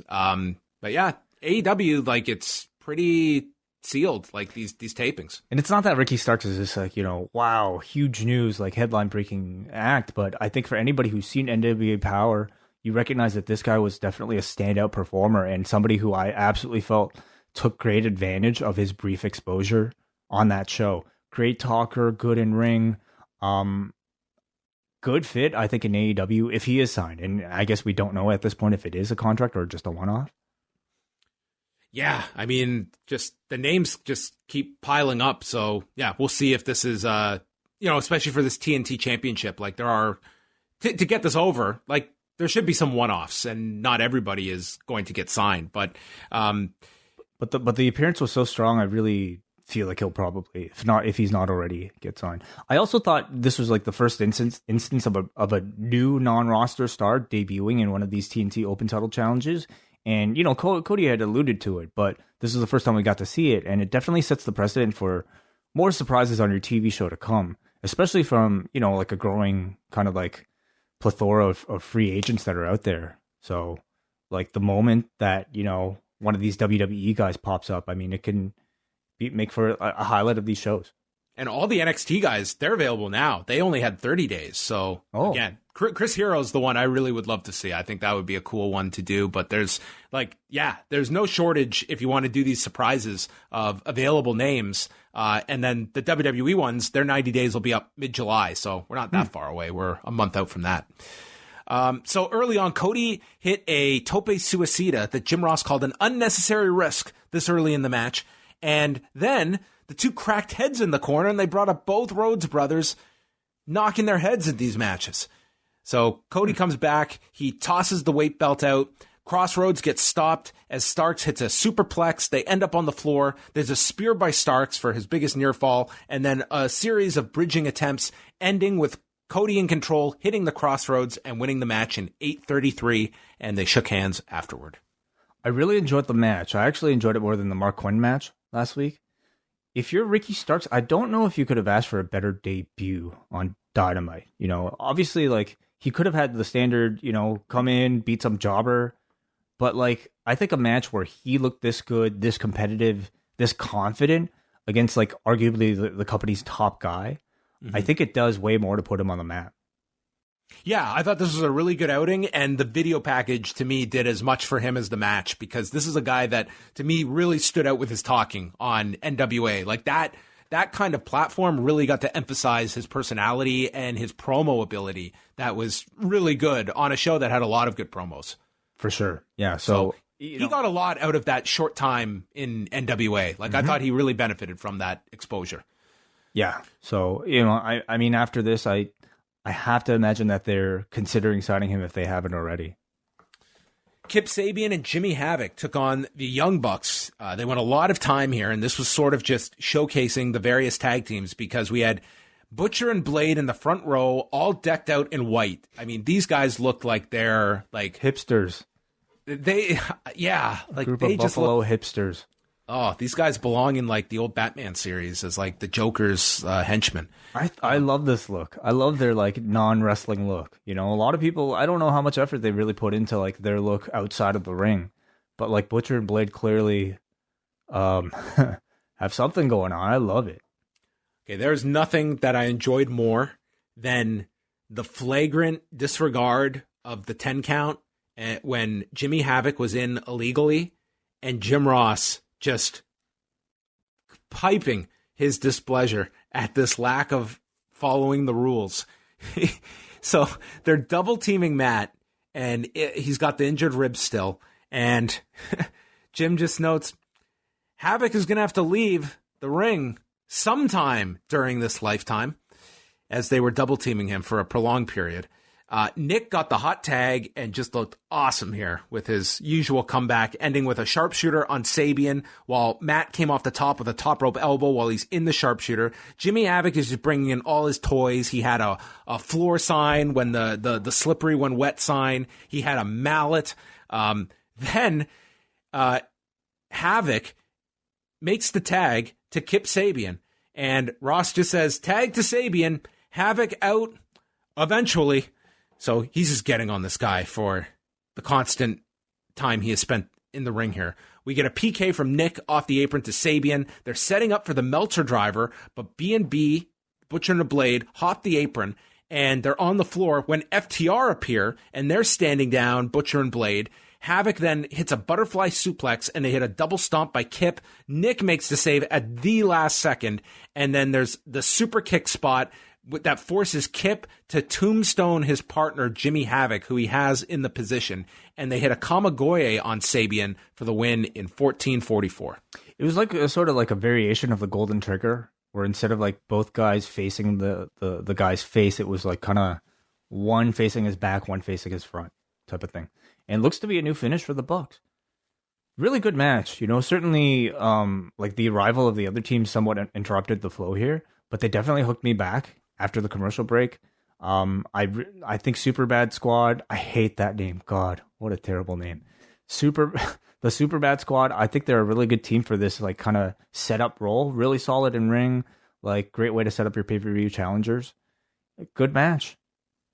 Yeah, and this I always hate making this critique. I'm always thinking like with fans, I think this would have been like a Hot Bucks match that they got into, but yeah, it was lengthy. It was like 14 minutes or so. But they, especially Nick Jackson, I thought he really shined here. Matt Selling is always great with the ribs. So Butcher and Blade attack the Bucks, and then FTR go after Butcher and Blade and Kip and Havoc, but they never put their hands on the Bucks. And they set up for the Goodnight Express, but before they can hit it, the Bucks hit double super kicks, And then they hit the Goodnight Express onto Butcher, which was a bit of a struggle getting him up for this move. And then they hit stereo Mindbreakers with the Bucks hitting one and then FTR hitting one. And Mindbreaker as I guess an homage to the Brain Busters. Yes. Yeah, the spike pile driver that FTR introduced last week. Yes. So they're just, slowly building up this showdown with FTR and the Young Bucks that I don't know how much longer you can hold this off. Like, this is the match people want to see now, and they're heavily moving towards it. Yeah. I don't expect it for, it's certainly not Fyter Fest, right? Because that'll be the next show. So it would have to be the big one after that. So I think you drag out this sort of like association a little bit longer. You have both teams beat, more Butcher and the Blades, and then Super. You know what I could Squad. see at Fyter Fest is an 8-man where FTR and the Bucks have to team together. I mean, that's what it looks like they were setting up here. Yeah. Right. So that might be where we're getting at Fyter Fest. They really have their work cut out for them if they want to hold this off till All Out. Like that's the first weekend of September. That's a long time. But I think they have to, because it's such an anticipated matchup that you have to save it for a pay-per-view. But yeah, it might not be easy. Or you do a big injury, like FTR injures one of them, and that takes out one of the Bucks for a month or something, and that can prolong things. There's ways to get there. It's just in this mindset in 2020, it's very foreign to imagine holding things off for that long. But that's that should be the goal here, is to keep this for the bigger stage, and who knows where they'll be by All Out if they're still going to be in empty arenas at that point.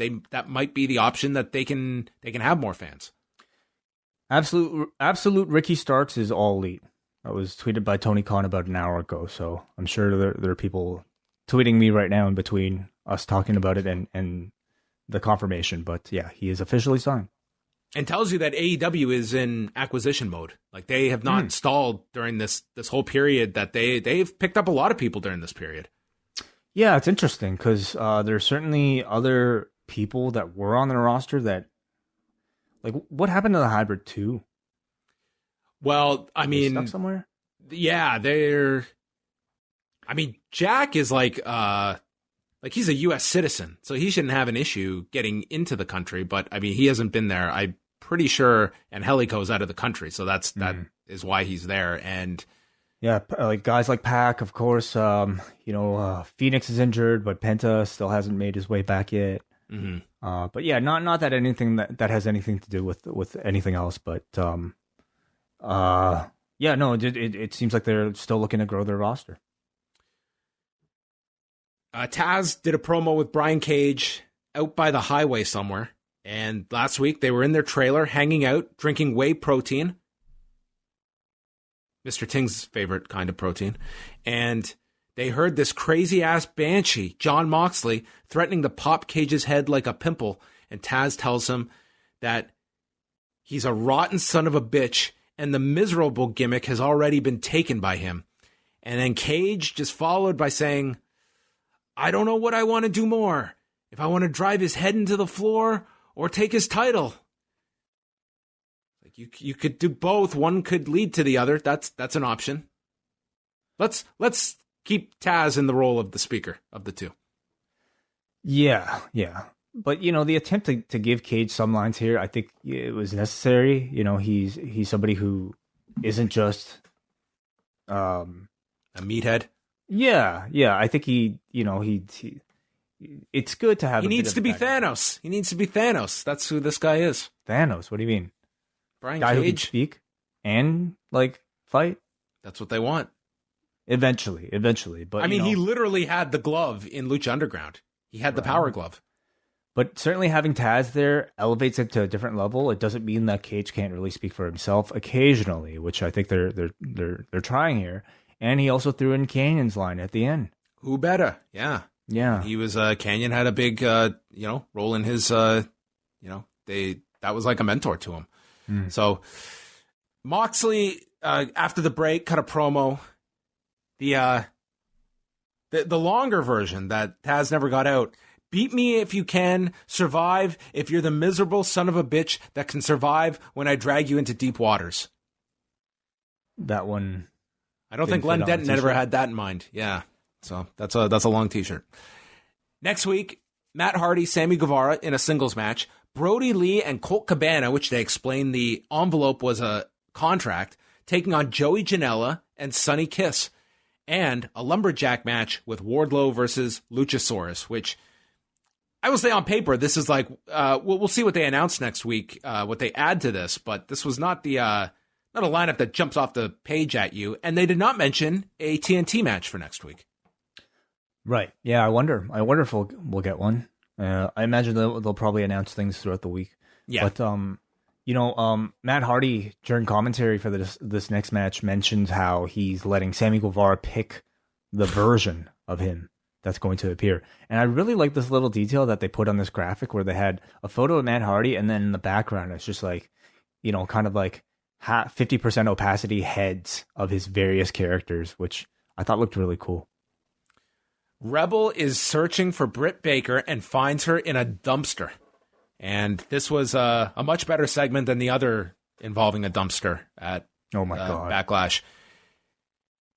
Baker is in the trash. She's got garbage all over her. She fires Rebel, then immediately rehires her because she needs help, and yells at Rebel that this is a 24-hour job, 7 days a week. She cannot go to the bathroom.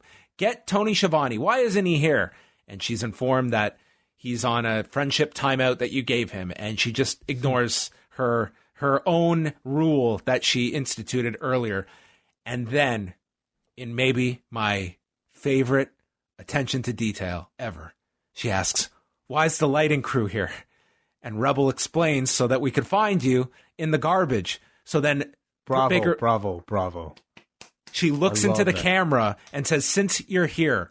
So are all the times that was one of the things that, Tony Khan had always said, we don't want to have the imaginary camera. And believe me, if she had not acknowledged this, I don't think I would have even noticed. But the fact that they called attention to this, I love detail points like that. I do too. I thought that was brilliant. I mean, now I feel like if we're going to talk about this, we should mention the mysterious GoPro that somehow ended up in the steering wheel of the golf cart as Big Swole was driving it. No real explanation for that, but who cares? Like, it's not even worth mentioning. But the fact that they did go to lengths to explain something like this, it's wonderful logic. I really enjoyed it. Listen, if she, throughout the week, posts videos of her in the Rolls Royce going around the country with her GoPro footage, then that'll explain itself. Sure. Very possible. We'll see. Anyway, so... yeah, this was like a fun segment with Baker in the trash, just treating Rebel like trash. I thought this was so good. I think Baker just comes across as such a natural, like not just a natural heel, but I think a natural comedian with just incredible timing. I don't know like how responsible other people are for these lines and just these interactions, but I think everything, if she's coming up with, the majority of it, she's proving to be one of the funniest people in pro wrestling right now. And I thought Reba did great here as well. But again, the world that she built around her, between her, Tony, Reba, I just love everything that they've been doing. And I know humor is subjective, but can we compare the effectiveness of the comedy of the Street Profits and the Viking Raiders versus something like this, And I know, like, it's been brought up to me how sometimes, maybe the WWE's attempts at humor are for younger audiences. Like, I hate that argument. That's the fucking explanation whenever something sucks. It's like, oh, it's meant for kids. You know what? Kids are not idiots, okay? They can see shit too, just like you and I can. And just because something is completely awful doesn't mean it applies to someone that's 10 years old either. They think it sucks too. It's like saying, like you go to a restaurant and the food is just awful. Like you go to a pizzeria and it's just cold. It's like the cheese isn't properly melted. That's for kids. Kids have no taste. Oh, there's just like shit. It's like you need to like be around kids. I think that's what those people need. You need to be around kids and realize like they have some instances that is true. You know, like some instances, I absolutely feel that is true. But come on, like in instances like the Street Profits and Viking Raiders, I wish Max was like maybe 10 years older. He'd be our litmus test. But I wouldn't want you to subject him to that. After the Britt Baker segment, we have the Matt Hardy comes out for commentary. Jim Ross asks him which one he is. He's unkillable, Matt Hardy now. And we have Jericho and Guevara, Les Sex Gods versus Best Friends. Les Sex Gods. And I had a lot of people say that it should very well be Les Sex Gods with an S. Les Sex Gods. Well, out comes Jericho with Sammy Guevara singing his entrance. And they cut to commercial break. This would be like Minoru Suzuki walking out. And as soon as he comes to the tunnel, we'll be right back, everybody. And then you come back and he's just there in the ring getting ready for the match. How do you cut the commercial during this? Of all people's themes, Jericho's. I guess they felt like the gag was, they just did it last week. And would you and don't do the gag. I think it's going to be a constant. I think it's going to happen every week. But they just gave you a little bit of it here. But would you rather have had the song or would you rather have had more match? I think the song is a big part of the Jericho Sammy Guevara presentation. I would have kept the song in there. I mean, we got 15 minutes here. We could have spared 40 seconds. I actually would rather hear the sing along than the match. The match was great though. Yeah, Sammy Guevara was awesome in this match. I mean, everyone, the Best Friends were great in this. This was like a really solid tag match in the main event. This is where Matt mentions that Sammy can decide which version of Matt he faces next week. Jericho missed a lion salt and then hurts his knee. He got the bat later and nailed Trent with it as he comes down to the floor and they go to a commercial. Taylor then lands on his feet for a top rope moonsault. Guevara's out of the way, but then takes a Liger bomb. Jericho's in with the save. And Guevara gets crotched on top by Trent, headbutts him down, and there's an assisted superplex. Jericho does the eye rake to Trent, leading to a roll-up by Guevara for a 2 count. And then there's another bat shot to Trent, shooting star press. Trent kicks out. The GTH gets stopped, and then Guevara is running the ropes. Jericho's on the floor. He's out of it, and he trips on what they say is the cameraman who was too close, and it sets up the Dude Buster by Trent, pinning Guevara at 15:07.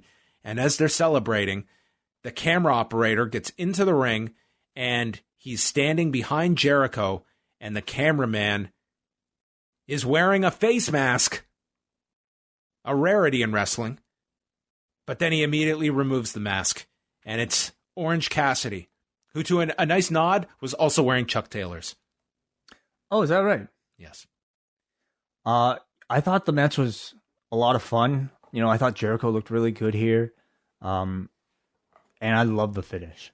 I always love this, hidden cameraman gimmick, but I love it even more when it's a pandemic and you have the added excuse of, a face mask to conceal a guy's identity. And great angle, great finish. I couldn't help but wonder if he was actually shooting the entire match or if it was just here at the end. Because if so, that's incredibly impressive. I would imagine not. But at the same time, a guy as steady and still as Orange Cassidy, I think would actually make for a great camera operator. Yeah, I mean, you would be the one to ask how his form was and how convincing he was as a camera operator. He was pretty convincing. I also liked how Cassidy only interfered after repeated instances of the heels cheating. So you just, still keep the cheating justified. He just fired up on Jericho, and they made a big deal that they've never seen Orange Cassidy with this level of aggression. And with seconds to go, Tony Khan relays in the headset, it's Jericho versus Orange Cassidy at Fyter Fest. I guess they got verbal commitments from them ahead of time. And the Best Friends and Orange Cassidy all hug, and we do a big zoom out to end the show. Yeah. The Best Friends get the tag title shot at Fyter Fest. Yes. I thought this was a really good Dynamite. Very good matches, good angles, building the Fyter Fest. I didn't think there were any wasted segments. I enjoyed it. Yeah, I thought this was I really enjoyed the opening tag. I really enjoyed the closing tag and some of the angles, but with Britt Baker, with the Orange Cassidy stuff at the end, Ricky Stark showing up. Like, there was, like, this was a very, like, on paper, this looked to be, like, this would be a fine show, but it was like, there were a lot of elements to the show that the booking seems, very coherent, very, like, it makes sense. You know where many programs are heading. Like, you can see long-term stuff. You can also see short-term stuff. And I think that really assists in the week-to-week booking, where you know that there's a destination and it's all making logical sense as you're moving towards those destinations. Mm-hmm. So can you remind me again what the taping schedule is like? So they're live next Wednesday. Okay. And then they're live the following Wednesday, which is week 1 of Fyter Fest. And then they'll do Fyter Fest Night 2 on July 2nd to air on July 8th. Right. So next week will just be like a one-off. They're not taping anything other than Dark. Yeah. So they'll do, and I don't know what, like, I would assume if they're all coming to Jacksonville next week, that they'll just stay for the week and do July 1st and 2nd. Like, I don't think it makes much sense to come in and then go home, but that is an extra week that you're there. Right. So, okay. All right, let's move on to feedback, and then we'll do the last ride and share our thoughts on that. Tonight's episode of Dynamite gets a 7.33, so a bit lower by usual Dynamite standards. Kenny writes, not one of my favorite episodes, but still fun to watch. I continue to be baffled by the way Billy Gunn's being used. If MJF is the number 1 ranked competitor, he can't be cheating to beat a 50-year-old, even if he was the king of the ring. Abaddon was so awesome. I definitely feel like there are instances where I think they were overreaching with Billy Gunn, particularly like anytime he's been in a battle royal and being where he's positioned as like sort of like in the Andre spot in a battle royal, which to me is a little bit much. But here, like, he was the veteran with name value who I thought was struggling to compete with MJF. You don't have to deal with a knee injury the entire time. Yes, MJF had to cheat at the end, but I mean, the guy's a heel, right?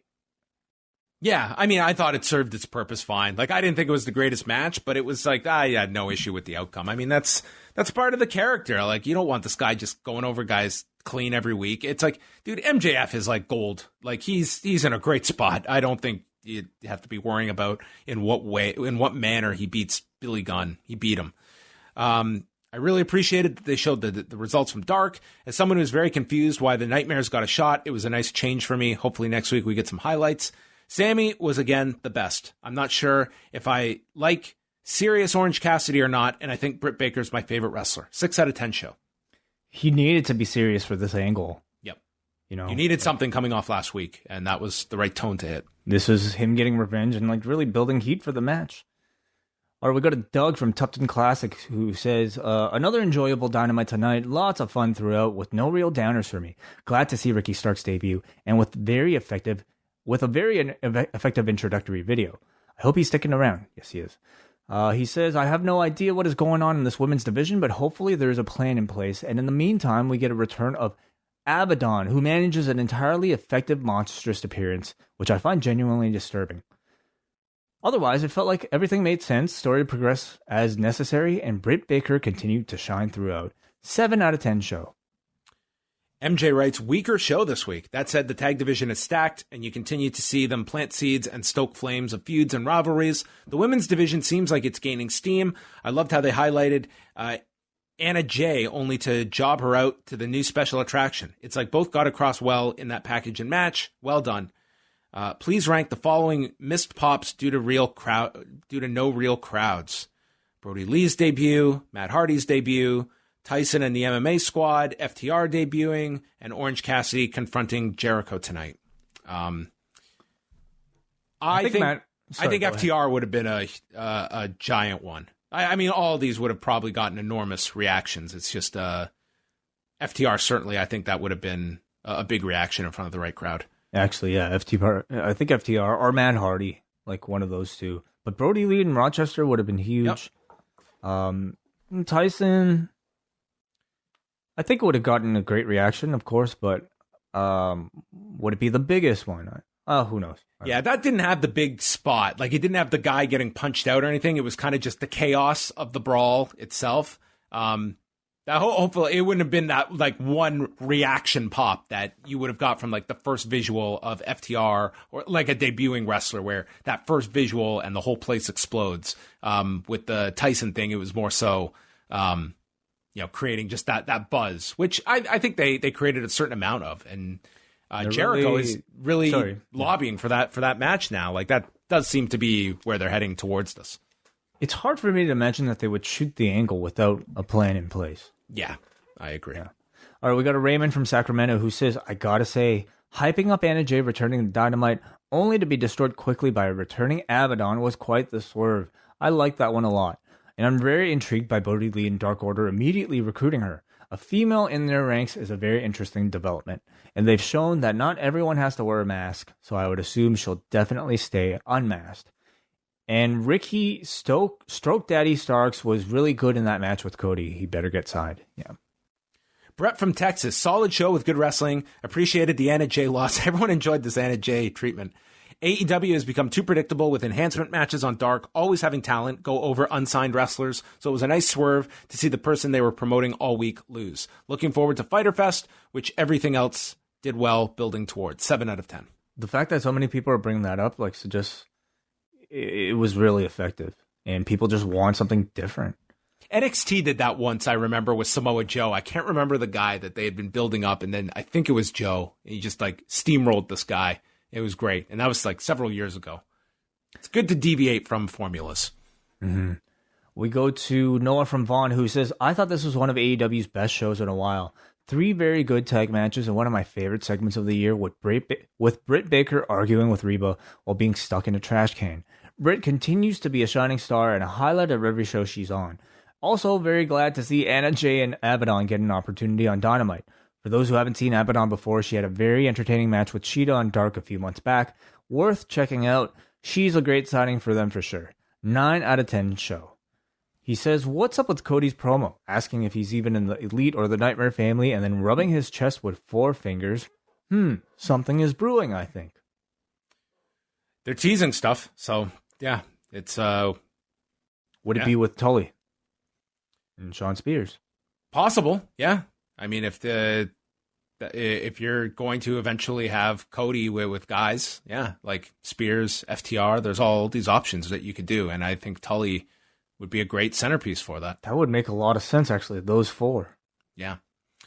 Alexander from Portland. One wrestling trope that I love that is rarely seen is when a wrestler makes a big debut and loses. So seeing Anna Jay lose to some zombie 3D woman was great, but following it up with the Dark Order was even better. The Dark Order is feeling like a proper faction. The tag team match next week ought to be really fun. AEW has been doing tremendous in building up the tag division from multiple tag matches, tag teams in the Dark Order to Janela and Sonny Kiss to the Super Bad Death Squad. It feels like the talent that was available during the original quarantine tapings are getting pushes, which gives the show a lot of continuity.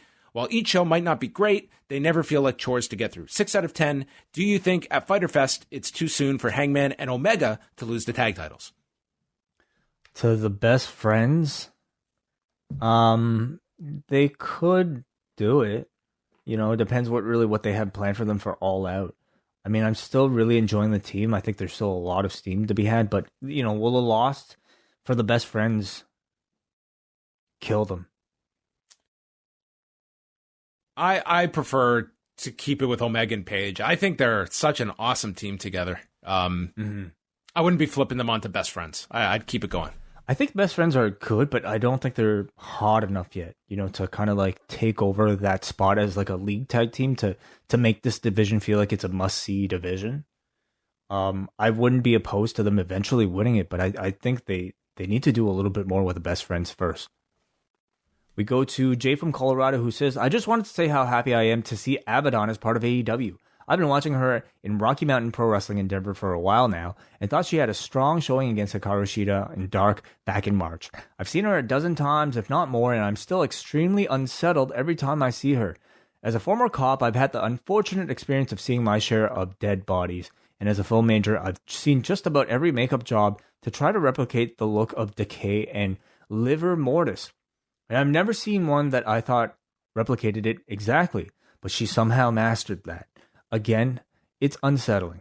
She's got the look, the character down. She's come a long way in ring. I'm excited to see her future.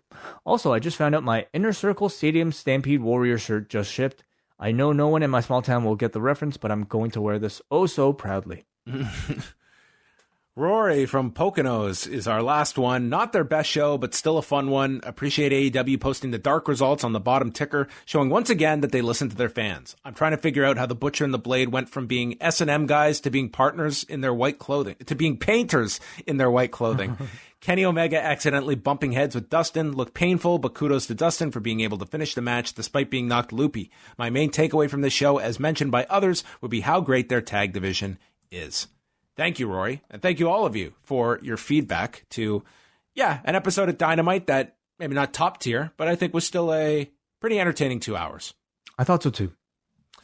Okay, before we get out of here, we have put off talking about the penultimate edition of The Last Ride, The Battle Within. The finale will air this Sunday, and this episode that debuted this past weekend deals with the fallout from Crown Jewel in November of 2018, after the disastrous tag match with him and Kane against Hunter and Sean.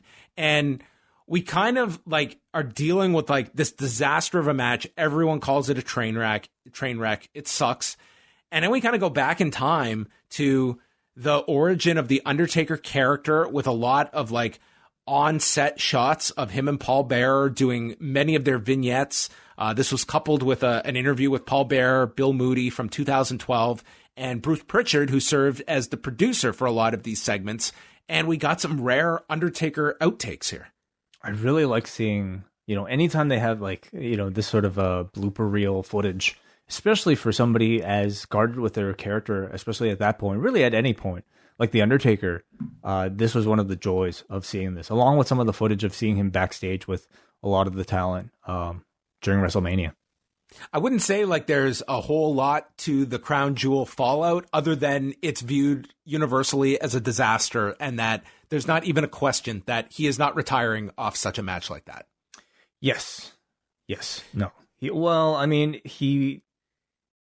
It's really an endless cycle of regardless of whether or not he has a good match or a bad match, he has some motivation to come back. So they do tackle Starrcast. It's very brief, but they show the screen grabs of him being advertised for Starrcast.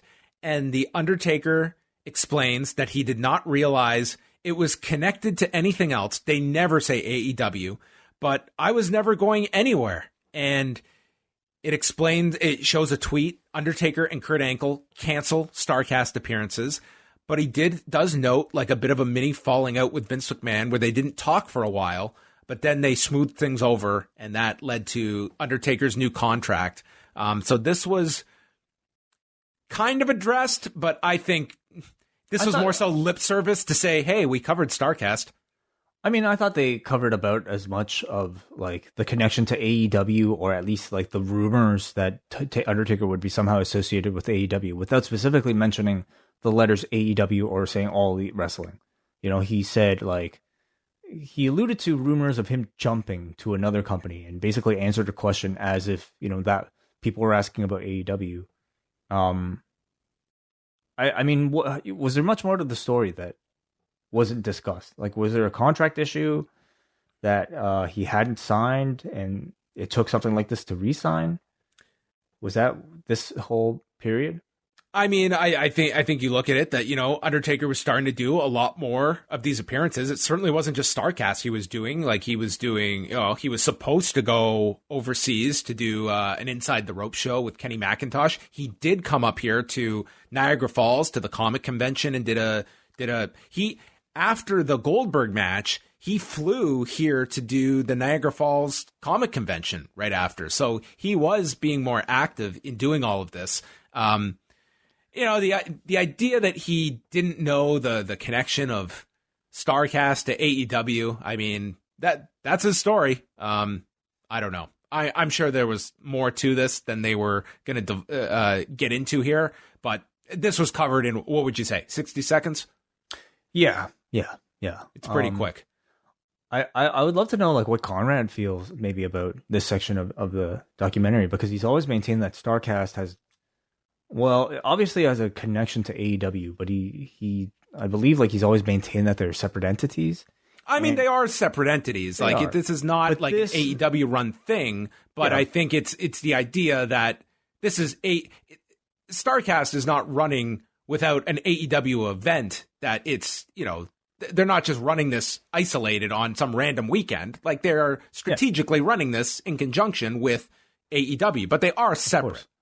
Yeah, of course. But I'm curious to know what Conrad feels, because this is a presentation on from the WWE's part that is probably very wide reaching, that basically insinuates that connection is direct, right, and that it's there. So I wonder how he would answer to it. But basically said, yeah, I wasn't going, and when they told me not to do it, I didn't even know what I had signed up for, so I said no. Mm-hmm. And I think this was where they were, like Conrad has talked about, that they were trying to work out, and I think they even pitched the idea of Vince McMahon coming to Starrcast that they tried to pitch. That's right. Who did they end up getting instead as like sort of a make good? You remember? I don't know if they got anyone as a make good. Huh. I think they just went on with what they had. I don't think they got anybody. Right. But yeah, Taker got pulled, Kurt Angle got pulled, and that was that. They go into WrestleMania 35, and Taker's not booked on the show, nor does he appear on the show. And he's there in New York, in New Jersey, and then he gets a text from Vince to do Raw, but he didn't bring his gear. So this guy has to fly home from New York to Texas to get his gear to come back for Raw on Monday. That's insane. That's nuts, dude. I hope he got used to that private jet, at least for something like that. That's it's like saying, hey, I forgot my wallet at home.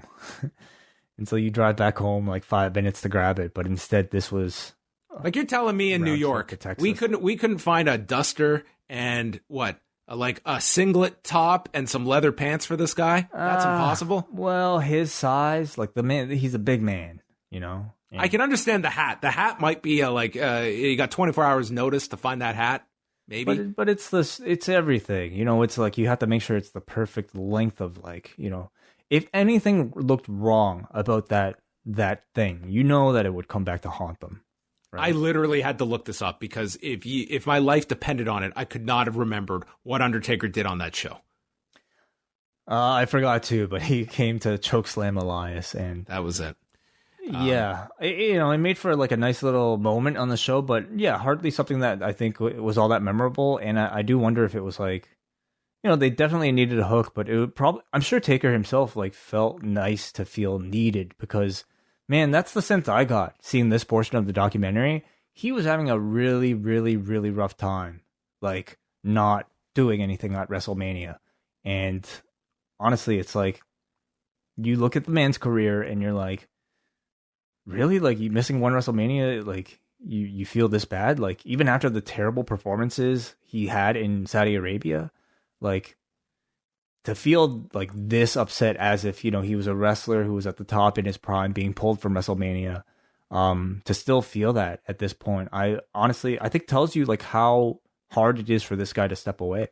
No, to the point that I think it's like a sickness for him. Mm-hmm. Like, this is going to be a guy that leaves this industry kicking and screaming, or like just physically cannot do it, which, I mean, he's near that point physically. For sure, yeah. He sat down next to Vince and Gorilla to watch the show. Yeah, that's where he watched it. They go through, like, it's a really brief thing with Elias that he does on Raw, and then it's like, when everything with Starrcast went down, I mean, that he gets the new deal and they shoot the angle, and it's him and Goldberg at Super Showdown in Saudi Arabia. And this is after Undertaker. We just see him around the arena, and Vince is letting this guy just like wait and wait and wait and wait. And just, man, there's a lot of instances in this documentary where it's hardly positioning this guy in a flattering like. But that's Vince though. He's like he's needed for every decision in that company. I'm just saying, like, here is this like revered legend that they have positioned here. Yeah. And they're just like, he's showcased, like he's like the latest NXT call up. Like that's kind of the level he's presented at in some of these moments. You know what I mean? The meeting when him and Michelle go to Stanford and the dude's at the gym, he makes him wait an hour. Yeah. Well, maybe there's something to that. But I mean, Taker to me didn't seem bothered by it. It just seemed like he was, another soldier waiting for the general to be ready. So we go through the Goldberg match, another disaster. After Goldberg spears into the post and his head's all busted open, and man, they showed like the spots in the match here, nearly kills Undertaker with this jackhammer, and this was a really scary match to watch. One where, I mean, this was, the rationale was, Goldberg knocked himself out, and it wasn't so much on Undertaker as it was like Goldberg had no business continuing this match after that spot, but it did. That really wasn't delved into here, which was to me an interesting conversation to have. But, it's Taker who's like, if you're looking at this from like an MMA or boxer, like this is like your latest loss in a row, but you're still going to be chasing that victory. And that's what he's doing here. Yeah, absolutely. Yeah. This match was like watching the recap here. It was worse than I actually remembered it. They don't sugarcoat this. They don't try to hide things. Like it's designed. Like this is it's awful. Like it's terrible, and they don't skirt around that. And then, to me, that's one of the most refreshing things about this particular series is that it highlights the failings of performers within these matches rather than tries to cover them up. Or sorry, showcases the. Sorry, yeah, that's what I said. But it was like a tombstone that went wrong. Of course, the jackhammer that went terribly wrong, and then probably some another instance too that they highlighted. But yet another bad performance. But the thing is, with this and with like Shawn and Hunter and Kane, you can't necessarily point towards Taker as the person that was at the most fault here, for these terrible things or for these bad matches. Like in here, it was Goldberg getting concussed, and in the other match, it was a combination of Hunter tearing his pec. Yep, and also I guess Kane, his mask falling off and things like that. So there was still that, like, I'm sure there's that doubt within him where he says, if only I could be facing somebody of a younger age or like somebody who was more capable, perhaps I could actually go out the way I want to. So he had already agreed to do Extreme Rules, and this is the one where, I mean, he's coming off this, he's contemplating calling that off. Like, his back is all messed up from the Goldberg match, and he's, it seems to really be at a decision point here, but of course, goes through with it, and it's him and Roman Reigns against Shane McMahon and Drew McIntyre, and there's a scene where he talks about that wrestling is the one area he's got all the answers to. He might not have all the answers as a husband or a father, but for this, wrestling, he does. And Hunter talks about the addictive qualities of the industry if you enjoy it. Shawn notes that there is a comfort with Groundhog Day as a wrestler, and any kind of addiction is a bad one. And they cut to the ultimate one, Ric Flair, saying it's really hard to say goodbye. And Ric Flair coming off of his own 24 special about his retirement match, where I thought you saw a guy kind of go through very much the same thing.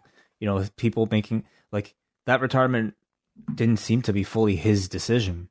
No, and he was kind of told, like, this is how we're ending your career. Yeah, and of course he was incredibly emotional and had to be torn away from it. And Taker, for whatever reason, though, Vince has given him a great deal of leeway. I think partially, obviously, because he could use the guy for all these shows in Saudi Arabia and WrestleMania. But, you know, he's not stepped in and said, this is it for you. You're not coming back. So there's a moment here where Taker mentions that he told Shawn, I should have left with you in 2010. Like, he's looking back like, man, he really is. He looks with a lot of admiration at how Shawn walked away, which probably weighs on him too. The fact that Shawn came back for that crown jewel match, but you don't see Shawn like really look at that match as with any kind of the same, I've got to go redo that one. It's just, I match sucked, whatever. Like that guy has had a pretty healthy departure to life after wrestling, and now, it serves in a coaching role, but you really don't get the sense like he has any of that itch to return. Like he flipped that switch, and that's a lot easier said than done. Right. Yeah, it's true. Whereas Taker seems to still be struggling. I mean, honestly, most of this latter half of this particular episode really felt like it was a retread of all the prior episodes. And again, it's not even so much a criticism, because it just tells you how much of a repeating cycle this has been for this guy over the past several years. He has a match, it's either good, or if it's bad, he still has some reason to want to come back to do a better one next time. Yeah. Extreme Rules goes very well. It's a very good match. And afterwards, the cameras catch him telling Vince that that's probably it. He doesn't think he can keep going. His body isn't there anymore. And he's like, I don't want to catch you off guard here, but I'm going to think about this, but I think that's probably it. And Vince just kind of leaves it to whatever you decide, we'll follow, and we'll see what happens. And that's kind of Taker vocalizing, this is maybe, I didn't envision it ending at Extreme Rules in a tag match, but man, after some of the losses I've had, I can at least walk away with a W here. And yeah, then it's more discussion, like Sean explaining that there are more reasons to say yes than there are to say no in this industry. And Hunter says the loyalty is to the dragon you're chasing. And Taker says that Extreme Rules almost went too well. And I'm thinking I might have a few more left in me after this. And the closing shot is him and AJ Styles walking off in the distance. And that's an interesting end to this that I'm sure most people are going to look at that as, they know what is in store here. But I also feel like there is a certain level of viewing this guy as, this guy's an addict that is just chasing that high. It just so happens to be work related. And with this, you are leaving on a pretty good note here, and this guy still can't walk away. And I feel that this latest WrestleMania is another example of that if there's another match here, I think there's some people that are not going to have the same sympathy on this guy who has had the door opened to walk out on his terms in a pretty good spot. And he has not taken that exit. Absolutely not. I think, however big of a fan you might be of The Undertaker, the release of this series completely changes the way we see his appearances from this point on. And, you allude to this being an addiction. It's exactly the way it's presented here. You have Sean, you have Hunter talking about, the high of the crowd and everything. It is presented throughout this entire series as this man's unshakable addiction that has, seriously, had big risks to his life and, concerns for his family. So who can clearly, it's very evident through Michelle McCool, what she goes through all of this, I don't think is appreciated enough. That it would be one thing if this guy was, a single guy or someone who, he didn't have young kids. But I think that's a part of the equation too here, that, there's a lot of respect people have for this guy, but there's also a certain level of ego and selfishness in all of this as well. Yes. And, it's definitely interesting. I mean, that conversation he had with Vince at the end seems to be the most open he's been about or the most closure it seems like he's felt about being ready to step away, where he's saying, I should probably leave. I'm not feeling it anymore. And then Vince is more like, well, I'll follow your lead. And you certainly have to wonder, where Vince's mindset is, in regards to allowing his good friend, loyal employee, Mark Calloway, to continue to perform. He has every right to be able to say, you're not wrestling anymore. I'm pulling you out. You're not going to do any more WrestleManias, no more Saudi Arabia shows, no more Extreme Rules, if he had that concern. At the same time, it's which is what this guy probably needs. He needs decision to be taken away from him, because this is the end result of him being given that leash to decide on his own. At the same time, of course, there's an element of Vince being able to use The Undertaker as a headliner for these big shows. But is there also an element of him saying, my friend wants to do this so much, who am I to take that happiness from him? Yeah, ultimately, listen, I don't put it's one thing if it's a case like an Edge or a Mick Foley, where just physically you had to tell them it's done, it's over. This is someone that ultimately this is on his. It's for him. Should it be on him though? I would say certainly that. I would say physically at this point you should probably have pulled the plug on this guy, but that's the issue with pro wrestling, that if you're cleared, you can navigate a match in such a way that you can work around all these limitations. For his case, yeah, it probably should be out of his hands, because he has shown an inability to be able to make that judgment call himself many times, probably over the past decade. But I don't expect that. I don't expect that out of a Vince McMahon or a WWE. But the thing is, though, like, he goes on to have a performance like he has at Extreme Rules, where he says it probably went too well. And you understand why he says that, because he, in a match like this, proves that he could still do it, and that Vince doesn't necessarily have, the ability to say, you can't do this anymore, because the guy still can clearly at least perform in some capacity. Vince McMahon is the house dealer, and this is the guy at the fucking blackjack table that's the gambling addict. So he's going to keep throwing cards at this guy as long as he is willing to sit at the table. And I can't expect that the dealer is going to be thinking about this guy's mortgage payments. Well, the other question is, let's say if Vince didn't sign him to this contract and somehow Taker did end up in another company, could we have had Undertaker, if Vince isn't going to let him wrestle, well, then he'll wrestle for somebody else? I'm sure that was the thinking as well. And I think that would be something that you could not discount. What happened with Ric Flair? Yeah. He went and wrestled somewhere else. And that's something that I'm sure he was aware of as well. And you're probably right that this is a guy that wants to retire on his terms. The problem is he can't define those terms. Is it a great match? Because you got one. You got one in Extreme Rules. That wasn't enough. It was too good. So what do you want to retire on? A match that's not too good, but not too bad? It's impossible. You can't even define it. So it's, I would say, like, whatever happens on this episode on Sunday, whether it's a vague ending, whether it's a solid, that's it, I'm walking away. How could you possibly take that seriously? No, you can't at all. There's no way. The next Saudi Arabia show comes along, the next, WrestleMania comes along, and certainly we saw this man retire in the middle of WrestleMania in the main event, and the guy still came back. So yeah, I agree, you can't take it seriously. But what is your prediction, though, at the end of the final episode next on Sunday? Does he at least make an announcement, or do we not even get one? I feel they're going to leave it open-ended. I think that's...